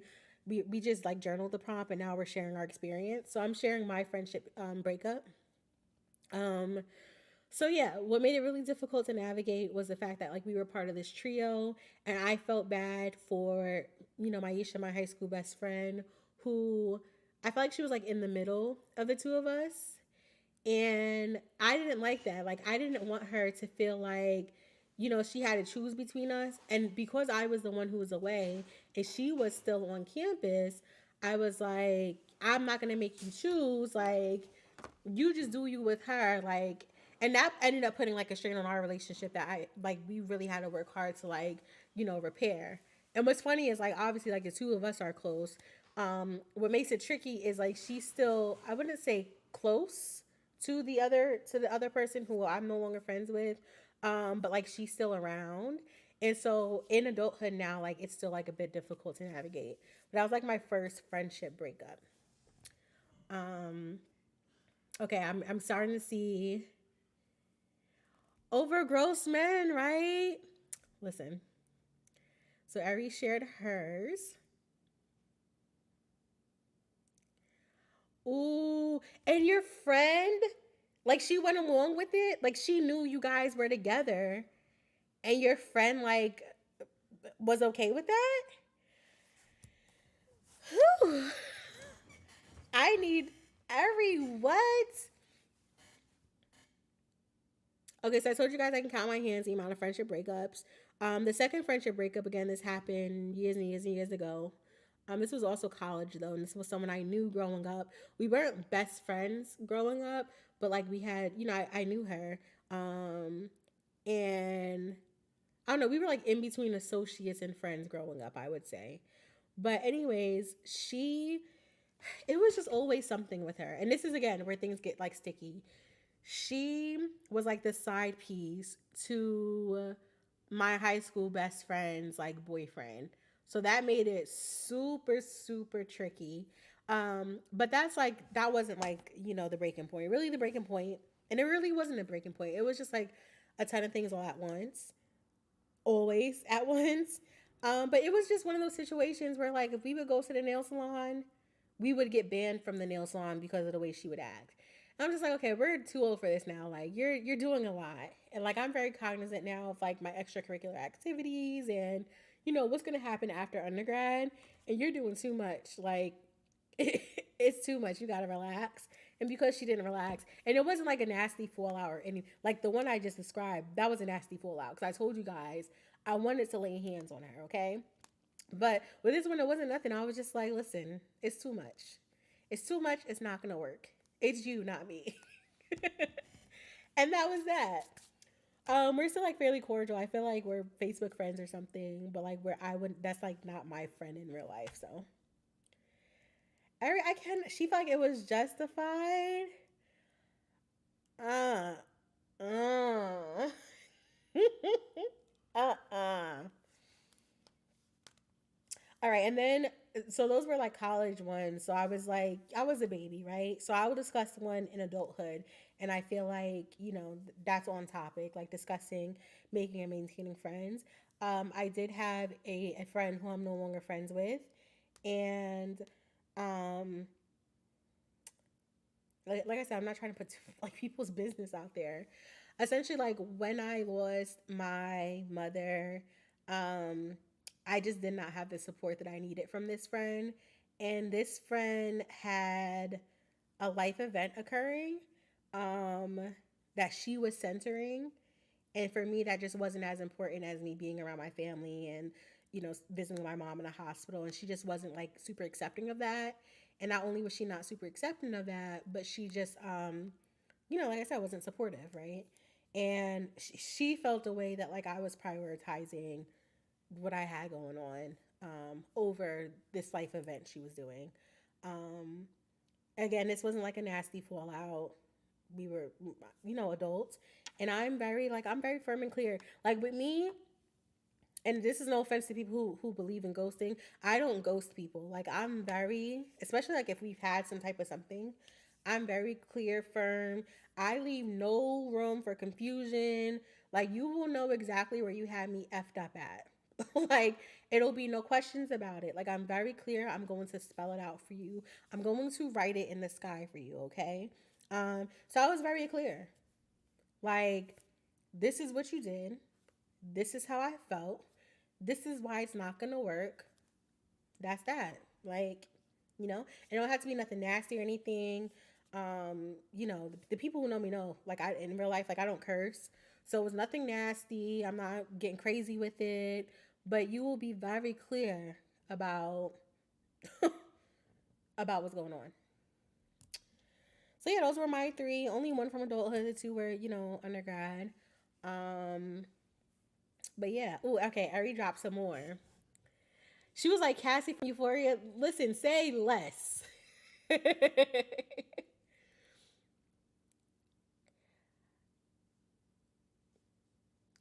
Ari, I do like that you say like basically some most of your friendships ended because you guys grew apart, and we were discussing at the top of the stream where you grow apart from people sometimes because I mean specifically because like people are in different stages of life, and it is difficult to like integrate people in who are not at that stage of life yet.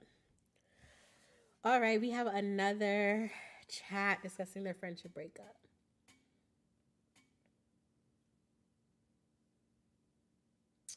Oh, yikes.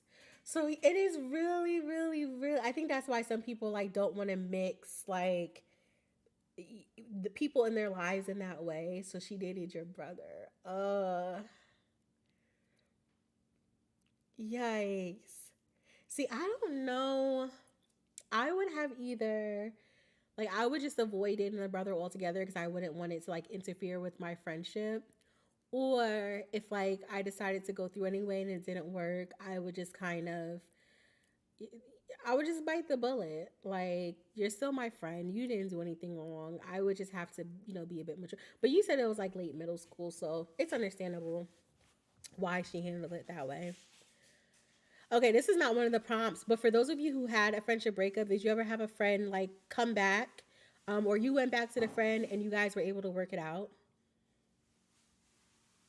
You don't have to journal this. You could just chat it in. I will share. So, like I said, the first friendship breakup I was talking about, we were part of a trio, and I decided that like I did not want my high school best friend to have to choose between the two of us. So basically, I told her like, listen, and I wasn't on campus at the time. Like I'm like, I know naturally you guys are gonna feel closer, in hindsight, as an adult, I know that was wrong. Like, I should have given her the choice, like, to make her own decision and navigate between the two friendships. But for me, I was just like, I don't want no one in my business. So if we're on a call, nothing I say needs to get back to this other person. Like, when I say it was static, and to this day, that's one person who I feel like it's up, it's stuck, it's beef for life. Like, I do not like her.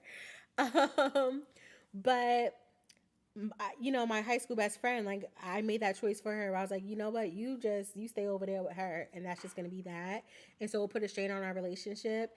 And I, had mentioned earlier where like I basically had to work to repair that, and that was my fault. And I mean, I had to own it. I had to apologize and let her know like that wasn't fair for me to make that decision for you.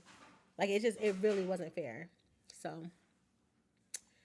but yeah, you guys have any? I'm pretty sure you guys are probably chatting it now. But what are your experiences with like having a friendship breakup and then being like, oh shoot, actually like let's still be friends, or they came to you and was like, no, I still want to be friends.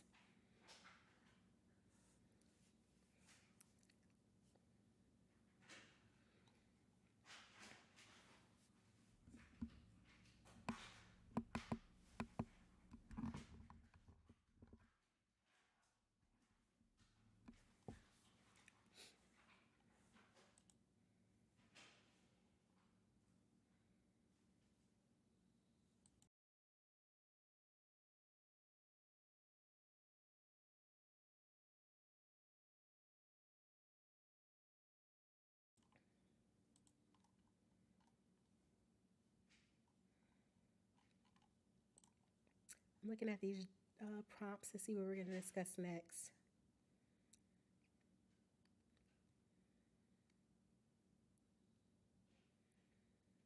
Actually, we're just going to go to prompt 4 because I think it's a good segue. Which says, how are your adult friendships different from your childhood friendships and how are they the same? And I think that, like, for me, it's been, I mean, I already shared, like, I'm friends with a lot of my childhood friends now. I think I tweeted the other day, like, one of my childhood friends who I knew from, like, church growing up. So I've known her since I was, like, 11. Um, she was always a year or so behind me. So, um, anyways, we were like 9 and 11. And she reached out to me to let me know she's about to be moving. So I like a lot of my friends are like my childhood friends, to be quite honest. But I think what is different is how like I navigate those friendships and how I respond to things. So going back to the last situation I was talking about, like as an adult, I would never like have made that decision to be like, you know what, you're friends with her. Like I'm just gonna cut you off. I don't want you to have to choose. Like I would have never made that decision. But like yeah, like 18-year-old Key, like that's the type of time I was on for sure. Okay, catching up on the chat.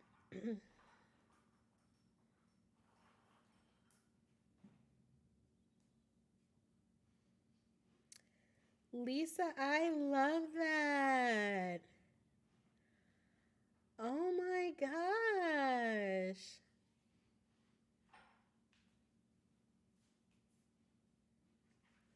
Oh, and you were having dreams. But see, I love that you knew to take like accountability.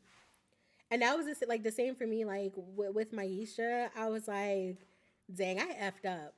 Like, I really effed up. Like, I got to get it together. Um, and I'm grateful that she was like receptive and she understood where I was coming from, but she was like, I never I care about you and I never would have like deprioritized you just because she's physically here or whatever. So and then you guys know like I'm god mommy, but and we've been through some like he he got me some snacks. Why is this buffering? Okay, now it's not. um but yeah, he I said he your friendships in childhood I think don't always translate because a lot you find out like when they move like you're not friends with this person anymore. There is one friend where when I moved, um we did lose contact, but we became friends again. And now with social media and stuff we keep up. We keep talking about going to like a con or Disney together. But for the most part, like you'll find, and it's what's so funny. I'm sorry, I'm pausing my next sentence. What's so funny is like we have a lot of the same interests. She cosplays and everything now. Like it's so funny. I think I'm scared to eat these. So I don't want to crunch in you guys' ear. Well, some people like that. That ASMR.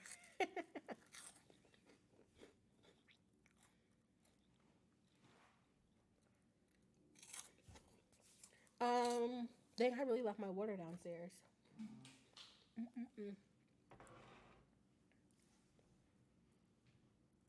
But yeah, the way the friendships are different in adulthood is I think there's like some type of substance, and like you really have to show up for people. Like you really have to show up for people when it matters.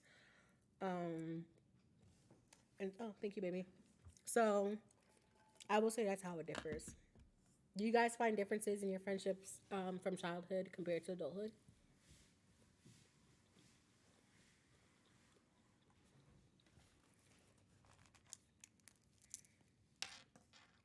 That is some really good salami. Wow.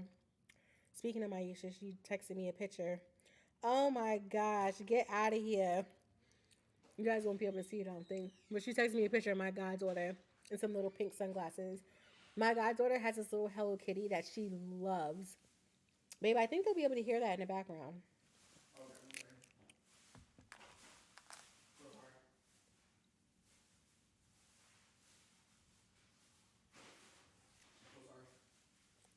Okay, so Ari feels like her friendships in adulthood are more genuine than her childhood. Yeah, like I really feel that way.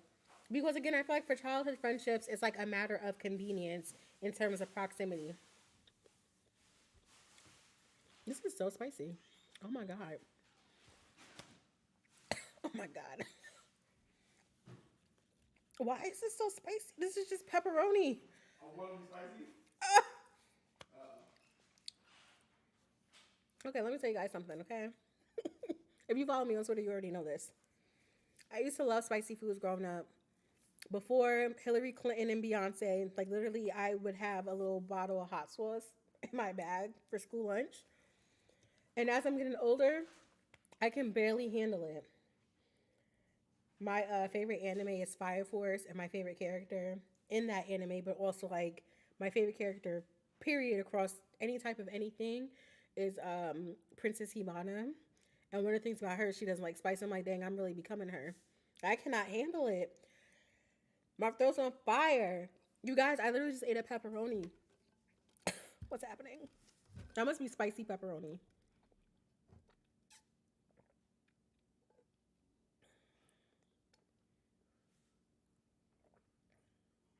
Ooh, I like that, Lisa. So Lisa mentions that she agrees with what Ari said regarding the adult friendships feeling more genuine, and she feels like we're meeting like the full version of herself because like we're meeting her at a point where she's done the work. That is so real, and I think that's why it feels so genuine in adulthood is because like if you've been doing the work, like you've been doing the work, right? And so you are feeling like you're being fully accepted for who you are, like fully at your core. And that is a beautiful thing.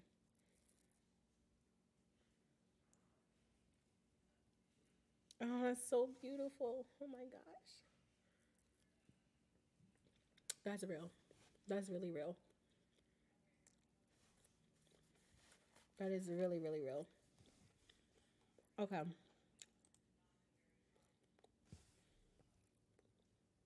Mm. So, next prompt, we're going to go to prompt two. And that's, are you willing to let your friends know when you need something, why or why not? And I think that's the perfect segue because of what Lisa was just saying in terms of doing the work. And I, it's so funny. I had like a therapy session on this like years ago where my therapist was getting me about vulnerability and like trying to find the root of why I'm not very vulnerable with people. And it's interesting because I think just like personality wise, people do feel like they know me very well. And it's so funny because it's like very like superficial surface level things, but like it's enough to get by where people don't even like realize that they don't really know me. Um and it's funny because in friendships what I found was like I will know people's deepest darkest secrets, and I would be the friend that they could call on, but I would never go to any of my friends for anything. And I, was confronted with that with my therapist. Um, and so I would say, like, if you had asked me this question a couple years ago, I would not be willing to let my friends know when I need something.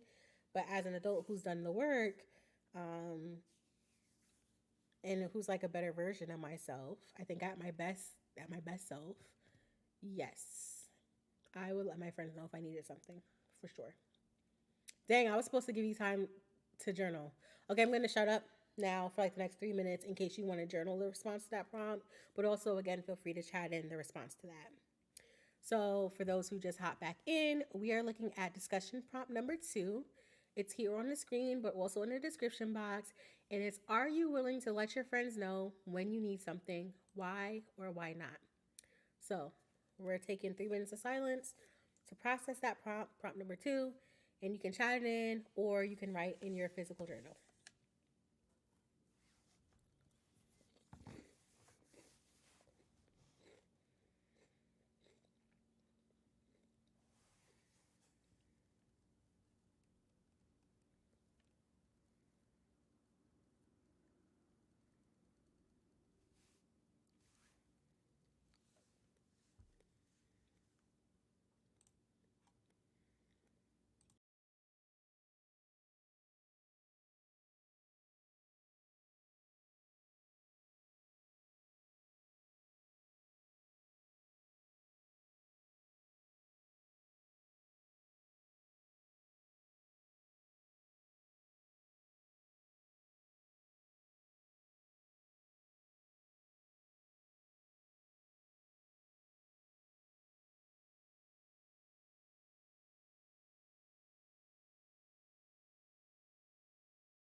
All right. And that is 3 minutes. So let's discuss discussion prompt number two. And again, it's on the screen, also in the description bar. And that is, are you willing to let your friends know when you need something? Why or why not? So I was sharing prematurely. Um, I was sharing that it used to not be this way for me, and I really had to work hard at this with the help of my therapist. And you guys know I'm gonna keep it real, okay? When we discussed vulnerability and we had that session, she gave me homework to like basically try to get to the root of why I was so hesitant to be like fully vulnerable with people. And I was sharing, if you just hopped in, that I think because of my personality, people do feel like they know me. Because I am like I'm fairly warm and welcoming.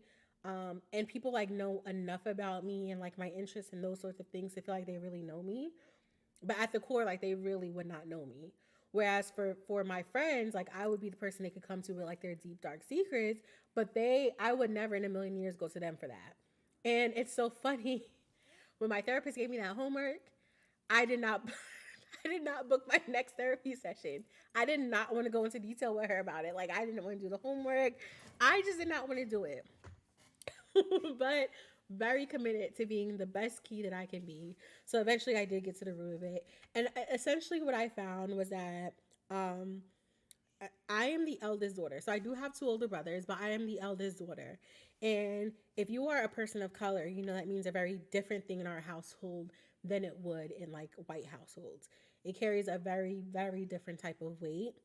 And I mean, even like, some of my siblings like refer to me like I was their second mom. Um, and I think when you are that person who a lot of people depend on for a variety of things, you don't want to seem weak to them. Like you can't afford a moment of weakness. Like you have to be their foundation. Um, so yeah, it's so funny when I was watching um Encanto actually. Um, and who is it? What is her name? You guys know who though. You guys know exactly what I'm about to say. I don't know why her name is slipping my mind right now. I feel like her name was Isabella. I know I'm not making that up. Yeah, it is Isabella. Oh, I'm so smart. Such a genius. Anyways, like the idea of being like the perfect daughter, like I felt that so heavy. So heavy. Um, so I like that was like the root of it for me. Like you just don't want to seem weak to people, especially people who depend on you and come to you for things. And like I am the person where like if someone in my family or like my friends or something like needed money, like they would come to me for that. If someone, was undergoing like a medical procedure or something and needed support, like I'm the friend who's gonna take them there. Um, if someone's going through like even like my younger sister, like when we were growing up, if she was had a fight, no one she did not have to lift a finger. Like I was fighting for her, like physically fighting for her. So I've always like served that role in you know everyone's life that I'm in, and so I think I was always worried about like having a moment of weakness. Um, so yeah, that was for me. Oh, okay, so Lisa has my favorite little baby, and she's sharing that she realized like especially after having her son, like she has to ask for help with no shame, and that's so real. Lisa, I don't know if you were at the very top of the stream. I was actually talking about how you had a new baby, because we were talking about friends being in different stages of life, and I was sharing how like three of my friends, you included, all had a baby around like in the same year. So my friend Corla had one in June, and then you in the fall, and then my high school best friend in the winter. Like it was like back to back, and very quickly, like three of my friends were all first time mothers, so a very different stage of life. So, anyways, I say that to say. I love that, like in entering that stage of life, you realize you have to ask for help. I think that's one of the beautiful things about friendship is the way that they blossom as you enter a new stage of life, and like as your friends enter new stages of life. I think like even If you don't know, I do like a monthly newsletter that compiles like nerdy news and gaming, the comic book industry, anime, and manga because it's really hard to keep up with those things. So I wanted it all in one place. And that's something that typically like I would not talk to anybody about. I would not ask for any help. But like Lisa and Ari have like so graciously been helping me write that and put that together. And like even like something like so seemingly like tiny and trivial is huge for me because 3 years ago, they wouldn't have even known that was a thing I wanted to do. I would not, like, I would have never spoken about it. Hey, Fi. We were doing discussion prompt number 2, which is around, like, are you willing to let your friends know when you need something, why or why not? And I was sharing that if you asked me this question a couple years ago, the answer would be no. I was not vulnerable and I had to work on this with my therapist. And I was sharing with them that when my therapist gave me this assignment, like she literally gave me homework for our next session. And afterwards, like I did not book my next session because I did not want to talk about vulnerability. But I wanted to be my best self, so it's something I've been working on. So now, yes, I do go to my friends when I need something. Before, absolutely not. Absolutely not.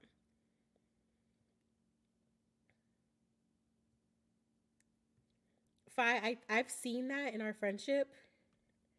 I feel like with me at least, like I feel like you've come to me and like we've talking about like real things. Um, but yeah. Oh, you feel like you'd be a burden. That's interesting. That's so you. That's so on brand. That's fi coded. That makes sense. For me, it's because I was sharing. I'm like the eldest daughter. I do have two older brothers, but like we know what's expected of boys versus girls. And so I've always been like a second mother to my younger siblings in particular. Um, and so it started off like very young in the household and extended into other friendships where I was like the friend, like the mom friend. And so I never wanted to be weak in front of people because like if everyone who depends on me sees that I need to depend on them, then like who do they have? Like how does that, I guess in a sense that does feel that ties to what you're saying about being like a burden. But yeah, that was my reason why.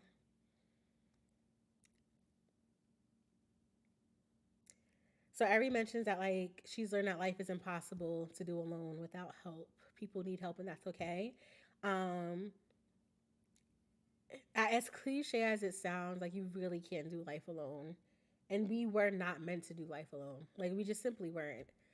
Whatever you believe in, however we got here, like it wasn't just a single person on earth. Whether you believe in Adam and Eve or I don't know, some scientific explosion, I don't know, some maybe we're some embryos or something, whatever you believe in. It's not like there was ever just one human somewhere. I firmly believe we're not meant to do life alone. Like we really have community is so important to me. So important.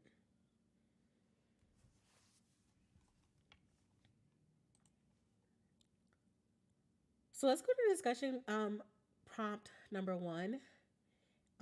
And so that's what qualities do you look for in a friend?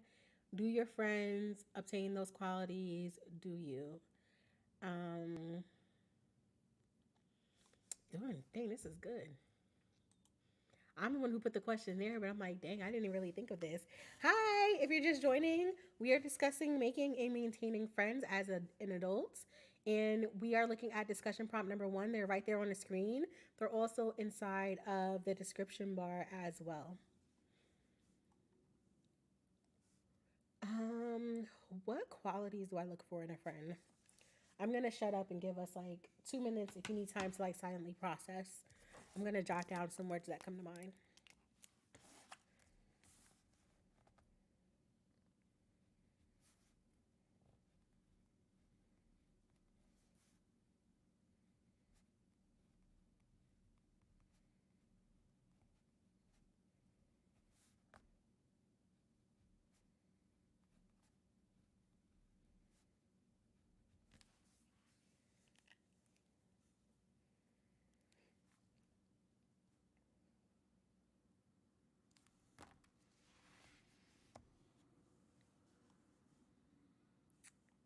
Thank you.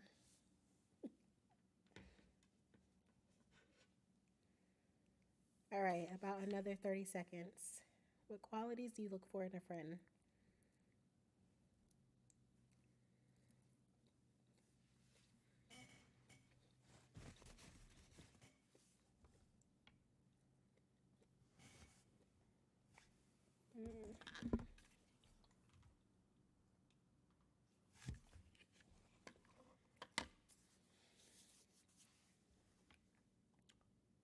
All right.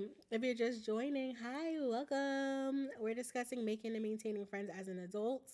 And right now we're on discussion prompt one and we're about to discuss it. And that is what qualities do you look for in a friend?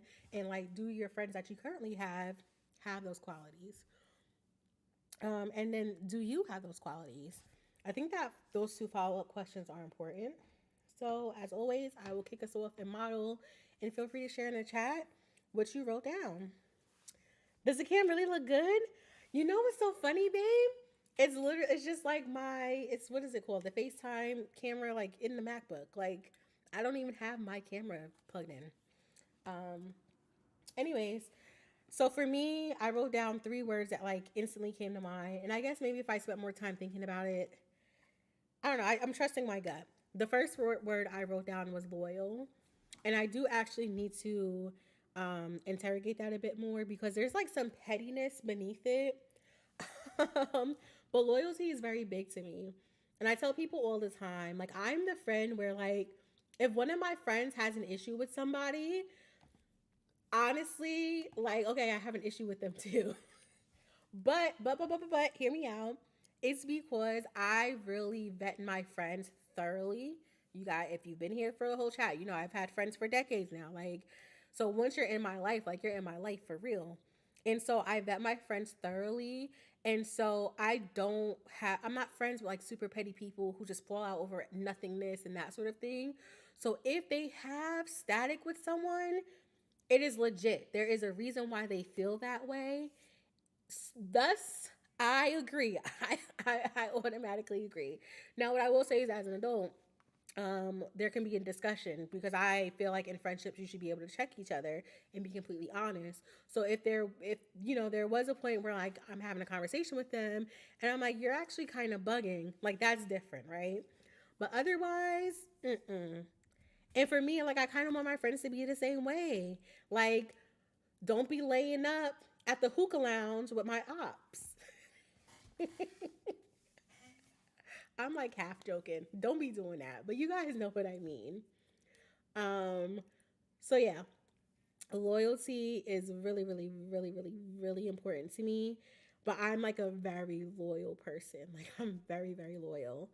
Um, I'm a Leo, not to be cliche and not to be woo woo, but it tracks. Like I'm really, really, really loyal. Um, I put confident down and I just think, and I'm going to be like careful with my words here. Um, Friendships, especially among women, just hit different when you are in community with women who know who they are, and are self aware and love themselves and are confident in themselves. Like it's very, very different. Um, and that's not because I think like people have like their insecurities and people have the areas that they need work on, but when you're with someone who's like very like self-loathing, um unless they're ready to do the work, like you really can't help them and they will project onto you, and it's really, really difficult and exhausting to like maintain those friendships. It is. So yeah, confident is in, like that was number two. And then the third thing I wrote was fun. And like fun was like the simple word to describe it. Like, yes, I like want to enjoy our time together and that sort of thing. But I also think, and I guess as I talk, maybe I'll think of another word. But there's something about being in community with people who like don't really take themselves too seriously. I find that it's easier to be vulnerable with people like that. People who aren't just like so like uptight and stuffy. Um, it is just different. And it's funny. I joke with like Lisa and Ari like in our group chat about this. Or like sometimes I'll Sometimes I'll start a tweet and I'm like, nah, I can't put this on the timeline. So I delete it and immediately go to the group chat and I'll be like, I'm about to be petty or I'm about to be a deranged lunatic or, something like that. But like, because like they're fun people and like they're not so serious, like I feel comfortable like showing them that side of myself. So yeah, I think that like that's what I meant by fun. Like obviously the obvious fun stuff. Like I want to have a good time with you and blase blase. But also like that. I feel like, with people like that I can be vulnerable. So those are my three traits that I wrote down. What did you guys put for what you're looking for in friends? What are the qualities you look for in friends?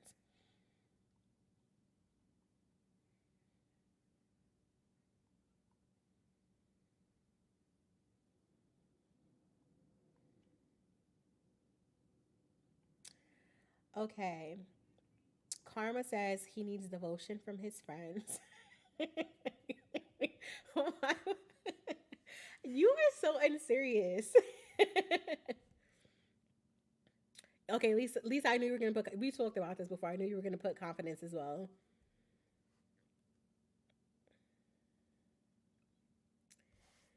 Um. Oh, I love. Okay, so Lisa also put someone who is open to bigger things. She loves discussing concepts, social observations, creative things.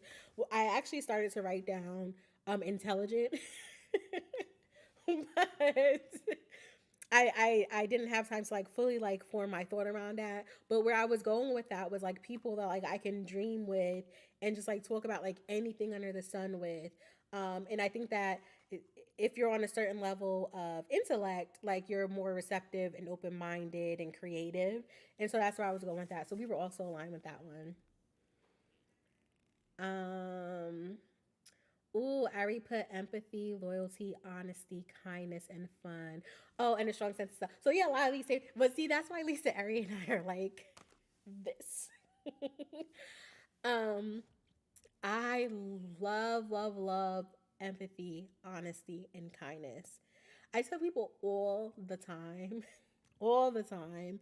If you probably search my at name and like the word kind, I'm a very kind person. Like I'm like morally just. I believe in like right versus wrong. Um, I understand exploring like gray areas and nuances and like what's at the root of it, but like at my core, like morally just, right? Um, and just treating people like humans, like all people, regardless. And so I'm very kind. However, I would not describe myself as nice. In fact, I have a bit of a reputation of like coming off like a mean girl, which that's fine. I'll accept it. But I'm kind. Like I would never just like wrong someone, never have any malicious intent. Like kindness is a big one for sure. Five put she needs compassion, loyalty, honesty, gentleness, because she's baby, sense of humor, and an open mind. Hmm. Gentleness is really let's talk about this a little. Let's talk about this. So, if you are unfamiliar, there's an anime and manga called Nana, and it centers around friendships, right? And one of the characters in the show gets like a lot. Hey, if you're just joining, we're discussing making and maintaining friendships as an adult. And we're currently discussing the discussion prompt number one, which is what do you look for in friendships? Like what qualities? And someone put that they look for gentleness. So I was giving an example of someone who gets a lot of hate because she's not gentle in how she handles the friend, which I will agree with. Though, on the other hand, this friend in particular needs a bit of tough love. And it's interesting because I can see why that character was written. And I think that like it's really beneficial for the story for this character to be, a bit tough. Um, that said, and I love it. I love this character and her partner. That said, I don't think like I'm a tough love type of friend whatsoever. I'm just not.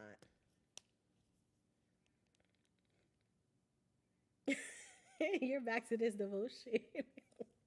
You are so annoying. Yeah, okay, so that's another thing. So Eri brings up kindness is important to her because she doesn't trust people who are mean, rude, or dishonest to others to be kind to her.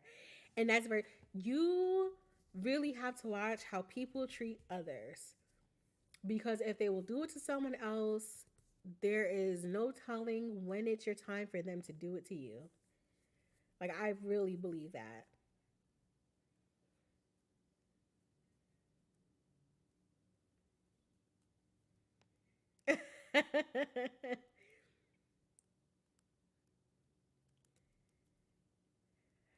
Karma's in here talking about Nana. First of all, he has never read or fully watched that. He is just chatting. Do not. He is just chatting. He's a professional troll. Please. That like a lot of things that I watch without him. Like he's seen some of it. So like Peach Girl, like he's seen some of Peach Girl. Like that caught his eye. Nana is not one of the ones that he watched with me. I don't even know why he's chatting right now.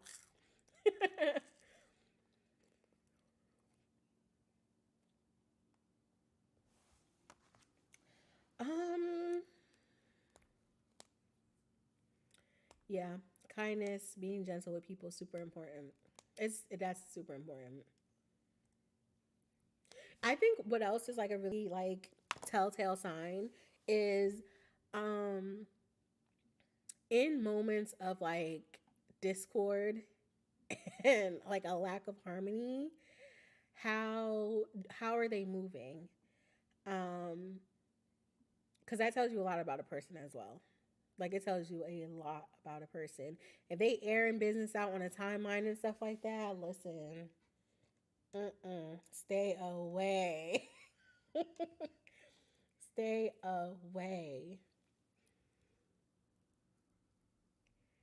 I love me some peach. When I say I wanted to do I wanted to do like TikTok videos on Peach Girl. I love Peach Girl. Mm. Peach Girl Babe is the one where the main character has like the orange hair and she was like in a love triangle, but then there was the friend with the short hair who was like also after the men and stuff. You would have seen that with me at our last place.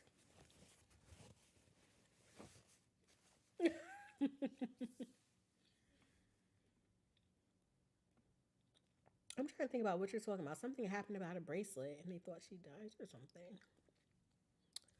Babe, I don't know which one that is. I watch a lot of anime, you guys. I be watching any and everything, stuff that no one heard about, talks about. I be going back to old anime. Like, and it's usually when he's cooking, so he just be seeing like glimpses of it. Every time, so Lisa always says that she like she gets secondhand embarrassment like really easily, and Peach Girl's the one where she gets like it really bad. Peach Girl is so funny. It's just so much drama, and for what? Like, and hey, if you're just joining, we're discussing friendships in adulthood. And we were using an example from an anime because a nerd. Um, but listen, the drama is just so good, and it's so funny because I'm typically someone who hates like the miscommunication and that sort of like spare me. I don't know. It's something about Peach Girl. I ate it up. Fire! Heaven's lost property. Oh my! I love. I shouldn't be admitting this.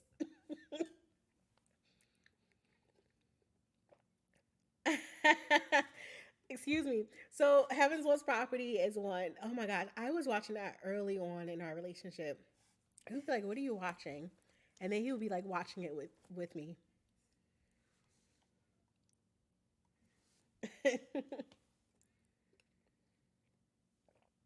Now you fast forwarding through embarrassing parts of the show.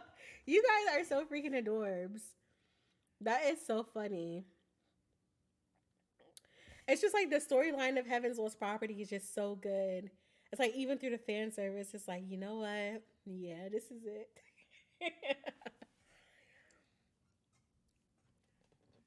I'm not like super prudish with fan service though. Um, for the most part, it's just like really seriously. Okay, come on. Like what was it? Oh, when we were watching High Rise Invasion, like the panty shots and stuff. It's like. Okay. And literally that's my reaction. Like I be cracking up. I'm like, why is this here? What are we doing? You guys are so funny. You have to fast forward through it.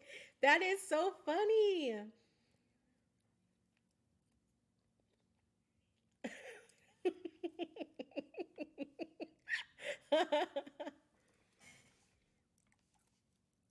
That is funny. Okay, so if you've seen Peach Girl or like know about Peach Girl, what would you do in a situation if you had a friend? Then I don't want to, I guess, spoil for people who haven't watched it, but if you were in that friendship scenario that Momo was in, the main character was in, what would you do?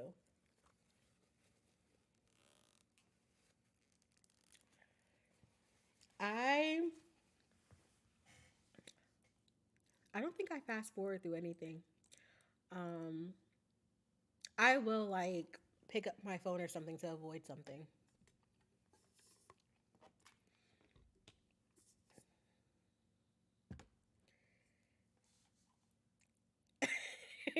It's so they were not friends. It's so weird that like they built it up as that was not a friendship. It was really weird.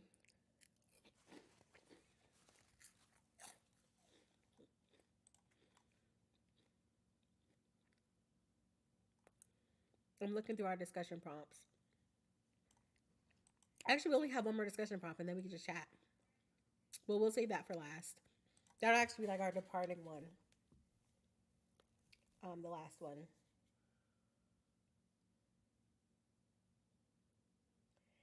It is so. First of all, I'm not picky about sport. First of all, I don't really watch anything blind. Maybe when I say I would be in a Reddit thread, a forum, wiki, like I know everything that's about to happen, who's gonna happen to. I need to know what's happening, okay? So I really don't mind spoilers, but I know some people are really like big on it. But I do feel like we need, especially in the anime community, we need to like set some guidelines for spoilers. Like if it's past a certain amount of years it's been out, it's not spoiling it. Sorry that you're late to the party. Don't know what to tell you.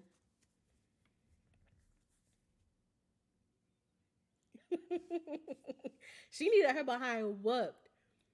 Listen, I feel like I'm an adult now, right? But I told you guys I was not above fighting. I feel like some people need that. Like some people, that's what they needed. They needed to be slapped.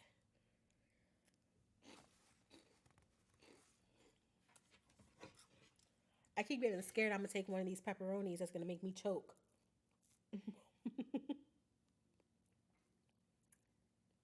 Mm-mm-mm.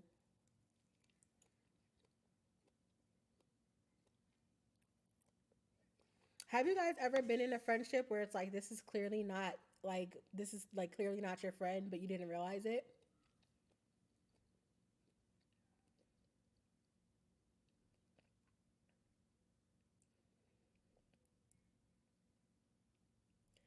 Lisa, did your sisters ever fight for you, or were you just so unproblematic you just never had to get in a fight? Well, you know what's crazy is I feel like I was unproblematic. Okay, no, I wasn't. Okay, so fights and fights coming up usually started because of my sister. Like my sister, she would really be doing stuff, and again, you're not about to touch my sister. So like, I would fight for my sister, but I would also have to fight because like when I was younger, it's because like I was like the short girl on the playground and people thought they could try me. Um, and then when I was older, it's because I wasn't like as likable. Or like okay, I could like say something about someone like oh like like very casually like talking to like friends or something like oh like it's the craziest outfit like why would she ever like wear that just something like that and then they would confront me like yo I heard you said that my pastries were corny and so I'd be like yeah yeah I hate those sneakers I did say that and I don't think like they would expect me like to stand firm in it but yeah I said what I said um are you gonna hit me for it or what and like my mouth would be an issue But that was like very rare. Very rare. No, what wasn't rare was fighting for my sister. Or like fighting to protect others, other friends, whatever. Even if like my friends or my sister started it, like we're handling what we have to handle in the streets, and then when we get behind closed doors, it's like, why would you ever do that? Are you dumb? Lisa, please.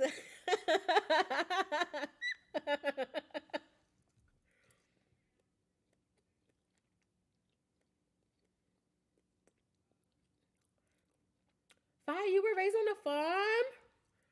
Shut up.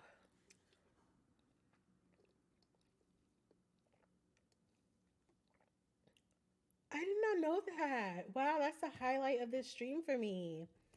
I love finding out little fun facts about my friends. I love just like being all up in people's, like my friend's business. I be into it. I want to know everything. I want to know your whole life story. That's why I be liking Twitter. I want to know everything that's in your thoughts. Like, yes, I want to know.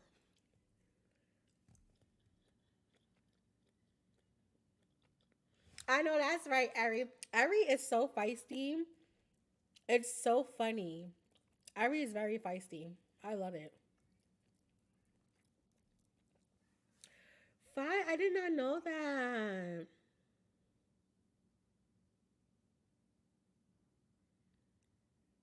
I like that you jump in with zero thinking, Lisa. That's the way to do it. Even at my very grown age, if I felt like something was about to happen to any of my friends or loved ones, maybe no questions asked, I'm jumping in. And it really, it really don't be helping that my deranged self be reading these manga and episode stories where it's like all that stuff be happening.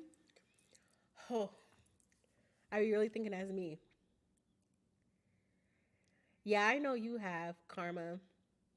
I think what's interesting is like the people who you don't think would have ever like been in fights are the people who be in fights, and the people who you think have been. So like Lisa strikes me as someone who's connected her fists with a few draws in her lifetime.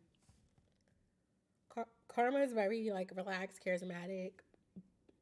Karma, fights you've been in have been because of like you protecting people around you.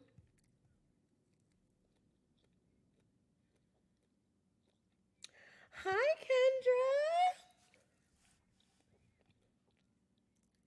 Kendra. Kendra, we spoken about beating people up.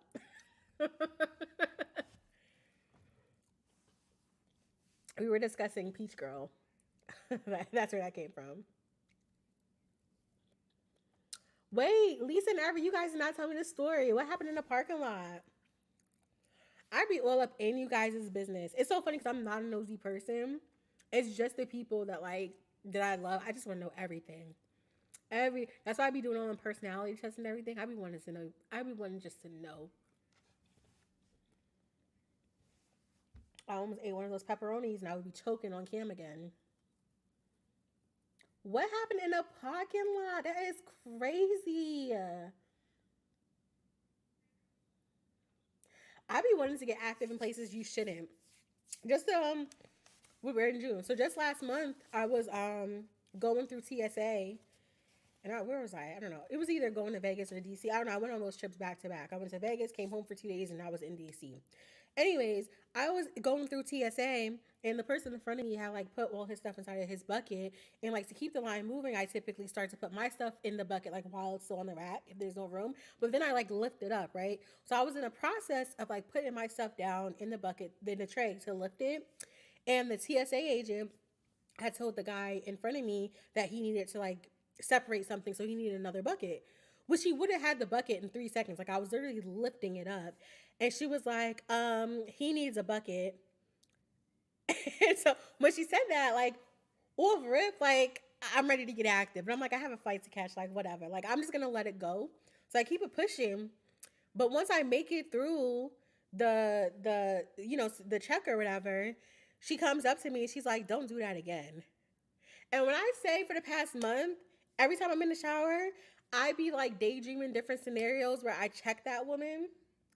Like she really, but at the time, like I was like, you're in the airport, it's hectic. You don't really register it, and in the scenarios, like it plays out the way it would play out if we weren't in an airport. Like, I'm not trying to be on anybody's, no fly list, right?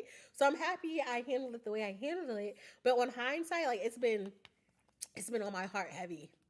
I do not like people talking crazy to me. Like when I say I will talk crazy back to people. Like, who are you talking to? It's not me. She made me so mad. Every time I'm in a shower, every single day I be thinking, listen, I should have let that lady have it.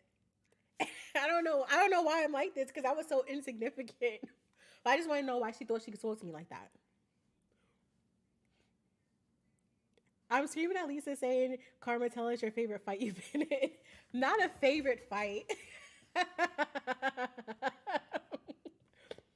That is so funny.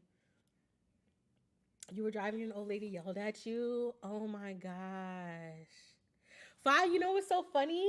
I plan to do a seafood boil tonight, but Hooters has they're doing like a little summer thing, and they have $19.83 1 pound, like a pound of crab legs on Fridays. So I just had crab legs yesterday, and if I was someone who was into leftovers, I would have got some for tonight. It's so crazy you say that. I was really gonna have some seafood boil, but I had crab legs yesterday.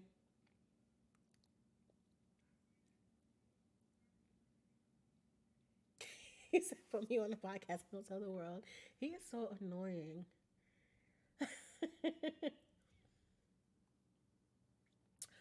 What I will say about people like driving road rage and stuff, I used to have like I wouldn't say like crazy bad road rage, but like I would be someone who like honk my horn. I would do a nice. I love flicking people off.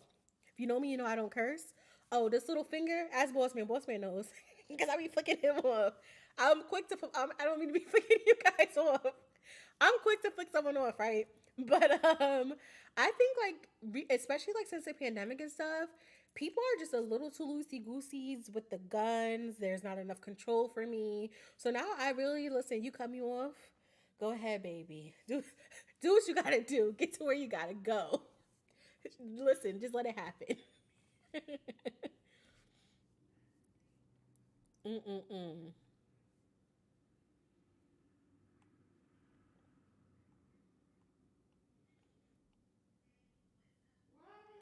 Okay, fine. Hooters crab legs. Listen, I love Hooters crab legs. First of all, I don't know where to get them crabs from, but they be good, right? The crab itself, and you guys can ask Bossman. He's here in the chat because I think yesterday was the first time like he tried them. He was like, "Oh, these are actually some pretty good ones," and he cracks my crabs for me. And like when I say they come out flawlessly, it's not no little like itty bitty gritty meaty, like it comes out flawlessly, and the butter is different. I be literally googling how to do Hooters butter. Like it's so. I love their crab legs. I love their crab legs. Like they're like I don't know that. Yeah, what Bossman said they're cute for a non seafood restaurant. Like I don't know what other place that's like not a seafood restaurant that I'd be getting crab legs. I don't even know why. I'm kind of lying because when I be getting my seafood boil, I don't know if it's like this for you guys where you live, but where I live, the good seafood boil. So that's your boil in the bag. And I always get shrimp, crab legs, corn, egg, potatoes. Sometimes I'll do sausage if I'm feeling like it. And I always do lobster tail. Usually, the Asians run it. And I'm saying like the Asians collectively because I'm not around them enough to know specifically, which ethnicity, okay? So I'm not being funny when I say that. But yeah, they typically are the ones who run it, which is interesting. But I do be going to the seafood boil spots like in the hood.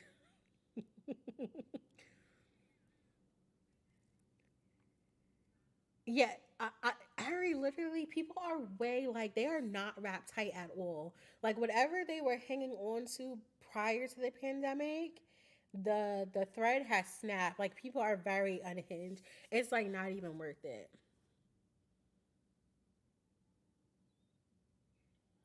Yep, heavy on the horn. Listen, like boss man knows because I get car sick, so typically I'm the one who enjoys driving. I'm also the better driver between the two of us, right? Um, But he just be in the seat, like you'll just see him cut his eyes. And that's when I know, like, okay, I'm doing too much. He will cut his eyes so quick at me. But no, that's what I was saying. Yeah, especially like post pandemic, um, the gun control and stuff is not enough control for me to even bother with like any type of road rage. Like, let them have it. Let them. I do still get like a little upset, because I do feel like when people are recklessly driving, like you're putting my life in danger. I don't like that. So it does like I physically get upset. Like I don't like that, but I'm not gonna let they can have it.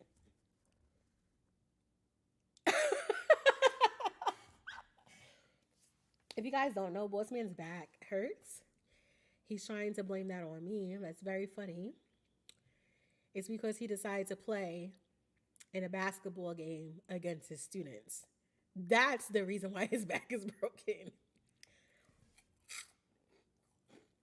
It's talking about me.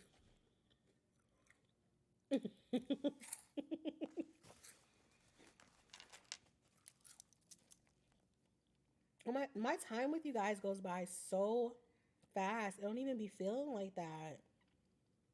That's crazy. It's really crazy. Okay, we have 10 minutes till 10 for me. So we're going to spend the next 10 minutes together. We have one more prompt. I guess we can do the. Your back was bad in the first place. And that's because you grew up with. I was speaking to my coworker about this. Um, I think it's with you. I mean, you've been in soccer since you were a toddler, baseball, marching band. So in general, you have what is called an athlete body. So that's already going to give you like some joint issues, some bone issues. But I think that the game like heightened it. But what do I know? You're the one who majored in it.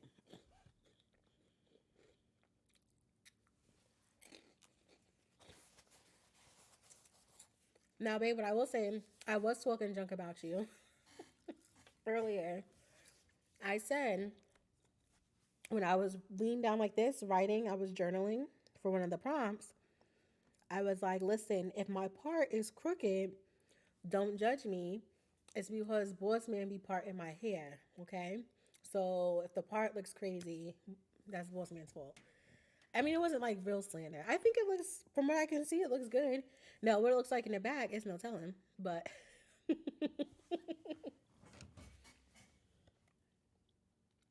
that's true too. You were not in that role for a minute.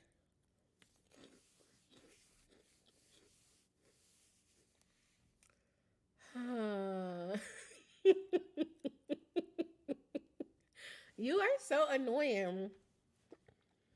You are the most annoying person on the face of this earth. I think they would believe me, actually.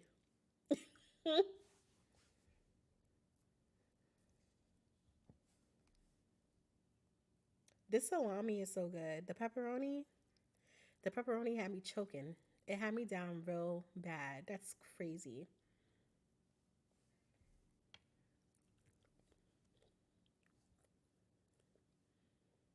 Look, the power of friendship is going to heal your back. Everyone's giving you like all the love in the chat. That's going to be phenomenal. You're going to feel so much better. I can see your future now.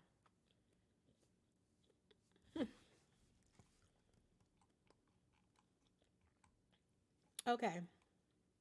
Last discussion question is okay, it's prompt number 5.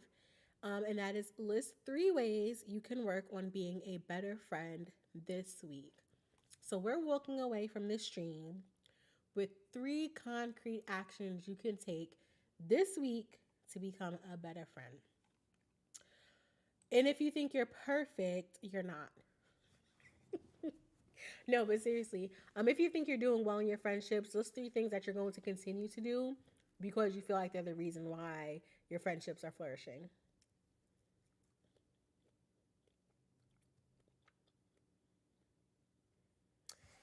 So I don't even know what his next cosplay is. He knows what my next cosplay is.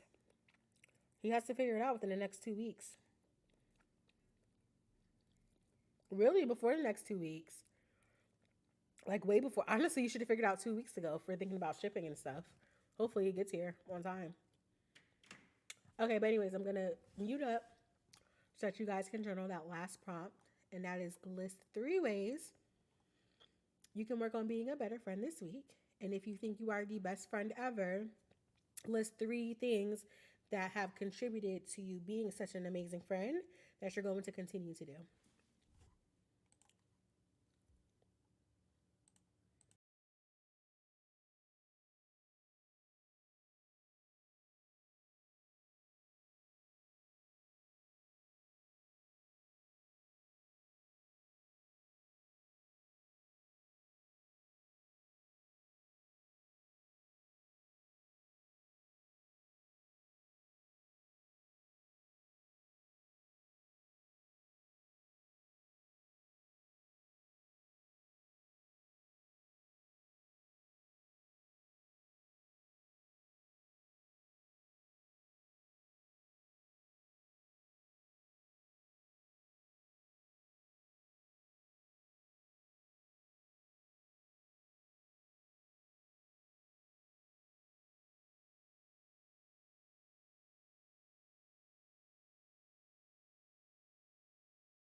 Okay, Lisa put her 3 things in the chat. Initiate a hangout or a combo.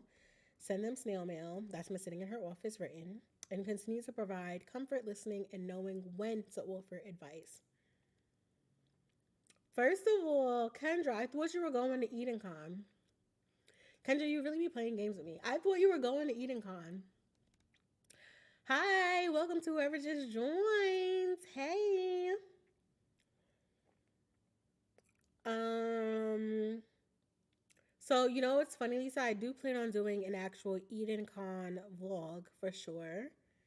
Though live could be a nice like cheat code to it.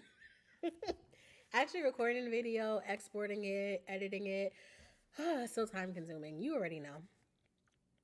Um, okay, Ari, 3 things she's currently doing. Yeah, because Ari is an amazing friend. Initiating plans to spend time with people, being more responsive when people reach out, listening to understand instead of listening to respond. I love that. Okay, so Lisa, you're sending snail mail. I love that. I actually have so much stationery of things. I had this idea.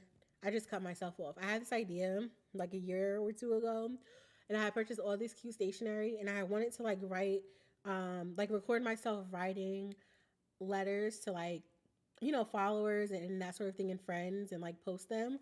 Um, but I never like fully, like it just never fully happens. Um, but I love like physical letters. I love writing letters. I just honestly, if you wrote me a letter, you'd get a response quicker probably than if you were to call me. For Ari, being more responsive when people reach out is like one of mine. I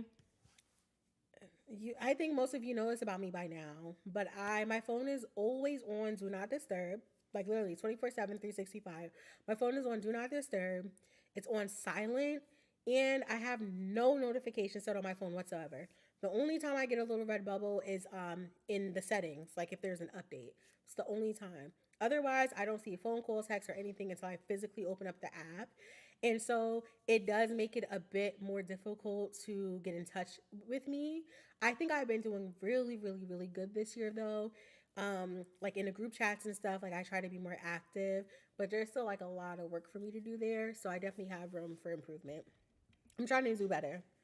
Like today, okay, if I texted me today, and typically I would not see that text for like another week.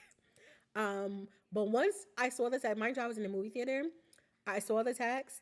The movie was about to start, and I was like, I'm texting back right now because I saw the text, and if I would have closed it, I would have forgotten to like go back and respond to the text, especially like once I've already opened it to read it. So I immediately responded to the text. So I really am trying to be more intentional. Um, let's see, babe, go away. I can hear myself.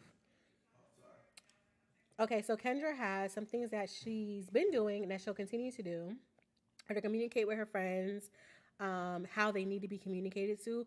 Ooh, that was a topic I wanted to get into tonight. I wrote a blog post about this years ago. If you're like a member on my website, pinkysensei.com, I have an area called the Burn Book, and the Burn Book is just where I write my blog posts, but it is like a members only area. And I wrote about like personality tests and everything. And I was saying how, and I've shared this example before in my relationship with Boss Man, my personal love language, like how I like to be loved, is gifts. And how I show love is through gifts. And I think a lot of that, babe, wait, I think a lot of that has to do with how I was raised. That's how my father showed love for us. I was very spoiled. And so like that's just like how I grew up, and that's how I show my love. And so as a result, I would always think like to show my love to people that way, not realizing that they had like other love languages. And so like with Boss Man, if I buy him 100 pair of J's or whatever, like yeah, like he'll be grateful or whatever. But like that is not the same as quality time. Like for him, he loves if I'm reading a book, a manga, if I'm writing fan fiction, playing episodes, and he's like in the room doing his own thing, but we're together. I keep telling him that's not quality time, but he thinks that's quality time. That's fine, but that's how he likes to be loved. And I had to learn like the same thing like with my siblings and friends. So that's a great one, Kendra. Like literally loving people how they want to be loved and like talking to them how they need to be communicated to. Super big, super important. I see like a lot of us are saying like making more efforts to hang out. And we were discussing earlier how like it's more difficult to maintain long distance friendships. And so something I had wrote down, and I shared this earlier, something I wrote down like very specifically here is that I want to hang out with Lisa and Eri at least 3 times a year. And I would really up it up to 4 times a year, so like once every quarter. But I'm like, let me at least like do something achievable at least 3 times. So, babe, wait. Um, okay, so Fire says a lot of her friends value talking on the phone, and but it's exhausting because she talks to people all day, like for work. So then to come home and talk on the phone is like a lot for her. But she wants to be able to compromise and call her friends more. That's a tough one, Five. I hate talking on the phone. Like my compromise is voice messages. Like that's just gonna have to do. That is my compromise. I can't do it. I cannot talk on the phone. I can't do it. It's too much. It's too much. um,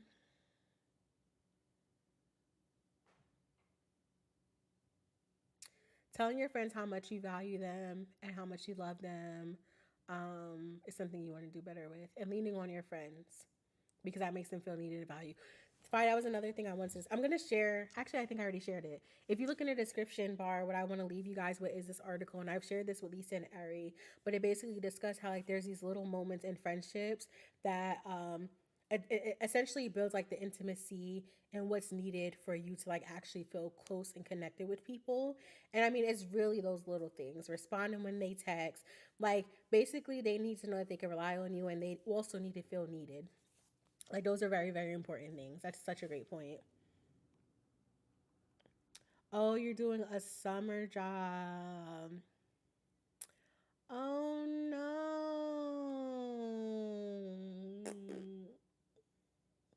Cause I feel like I'm never gonna meet you. I mean, I know you're coming to DreamCon. I be working though. I mean, good luck seeing me. I be I be really like tunnel vision on the move, but hopefully it's not. It's hopefully I will listen. If you message me, we'll find each other. Lisa, I agree. So Lisa was mentioning, and she's whispering this, so that means relax, don't be getting on her head about this. But she doesn't think there's anything wrong with not being responsive quickly because we're also used to instant gratification, and it's okay for people to know that you're not always available. So initially, when I decided to do like do not disturb, silent, all that, it was because I felt like years ago when we just had house phones, you did not need a response from people instantly. And I felt like people were so like they were becoming accustomed to that being the norm, and I wanted to break that. I just felt like that wasn't healthy, and it does take away from like living in the moment. So I totally agree with that. Gifts are really my love. Listen, they are really, really, really my love language. There's just something like I just love the entire process of knowing someone so well, like so intimately, and paying attention to little details to be able to get them something that I know they will love. Like if I get you a gift, that's how you know it's real. But more importantly, this could sound so bad because I already come off like a freaking spoiled brat. If you get me a gift, oh my gosh, I know you'd love me down bad, and I love you even more. Like, okay, with Phi, for my birthday last year, Phi and our friend Simone um, got me like birthday gifts. And, Phi was explaining to me how like she like stalked my TikTok to see if I already had these things. Cause you guys, if you know me on TikTok, I be shopping. And I was so blown away by the effort. I absolutely loved the gifts. I mean, I was bragging about them on social media. Um, but I was like, wow, they love me. I know it's real. Not that you have to buy me anything to prove a point, but I know it's real. But okay, I'll show you guys this because this is right in front of me. My manager got me like this very simple little trinket. And it's just a book stack of all these like pink books, right? The book that's on the front is a little princess. Very simple, small little trinket that my manager got me a couple years ago. And I mean, clearly, like I was able to show you guys. Like it sits right here on my desk. I love it so much. So it doesn't even have to be like extravagant or anything crazy, but like just the thought of you thinking of me to give me something I like. Because I don't believe it's the thought that counts. I don't believe it's the thought that counts. I'm not one of those people. But yeah, I love gifts. Yeah, giving their people their flowers while they're here is so important. You know who's really good at that? Lisa. Lisa's really good at that. Like really, really good. Lisa be showing so much love. I be like, it probably comes off like I'm joking or something. Or I'm like, oh, like she's really the glue in this community, or she's like really the plug. But no, Lisa really is. Like she be doing it. Yeah, I was on the move at DreamCon last year. You know what's so funny is, I mean, my friends know like I'm marketing director, so really I should be like in a corner somewhere, like posting on our socials, like our sponsorship posts and things like that. But somehow on the ground, I become everything. Like I just be doing everything. Hey, boo. Oh my gosh. Oh yeah, and the cake. Don't get me started on the cake again. I just posted about this a couple weeks ago. I was like, I don't even know that I can like top that cake from last year. Fi is the one who sourced like my birthday cake for my last year's birthday. It was so perfect. Like, was man so cute. The cake was perfect. I mean, and it tasted so good. That was the best cake I ever had. You know how sometimes those like really pretty cakes are not good? That cake was so good. Oh, Kendra, that's so sweet. See, that's a good friend. That's a very good friend.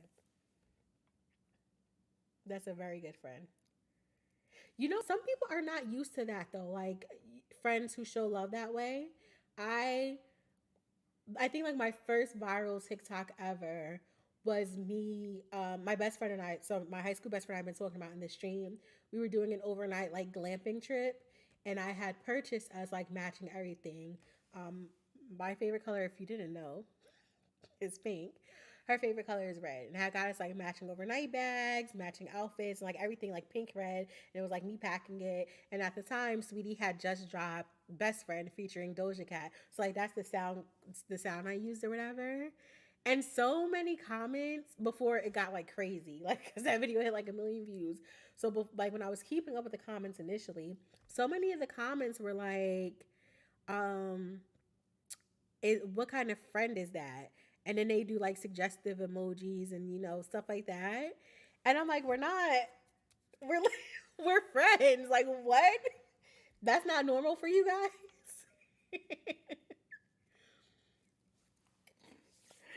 You're taking her to Disney? Oh my gosh. Kendra, that's so sweet. Oh, I love that for you guys. I love that so much. Wow. Well, just know if you talk about it on social media, they're gonna ask if you guys are. That is so cute. All right, you guys. Oh, more people join. So you guys like late night streams, huh? I am a night owl. This is the thing. It's I had or if I didn't already schedule the stream and say I was gonna do it, I wouldn't have done it because today I was ready to go out and get some drinks or something. It is really hard to stream on the weekends. I be wanting to be on the scene. But all right, you guys. I said I was gonna end this 10 minutes ago, and then I started chatting, chatting, chatting, chatting, chatting. Um, I hope that your three things. Yeah, your birthday's coming up quick, Fi. It's actually like a lot of birthdays. Like all you guys' birthdays coming up back to back to back. Um, Starting with pandas. Um, but yeah, I hope that the three things that you journaled that you are going to do to strengthen your friendships or that you want to continue doing to maintain your friendships for this week, you take that with you.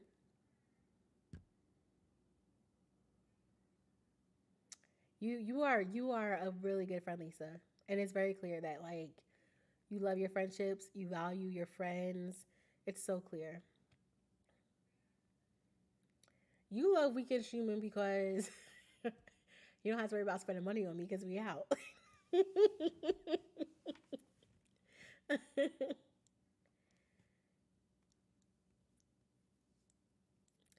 Birthday is coming up quick. Quick, quick, quick.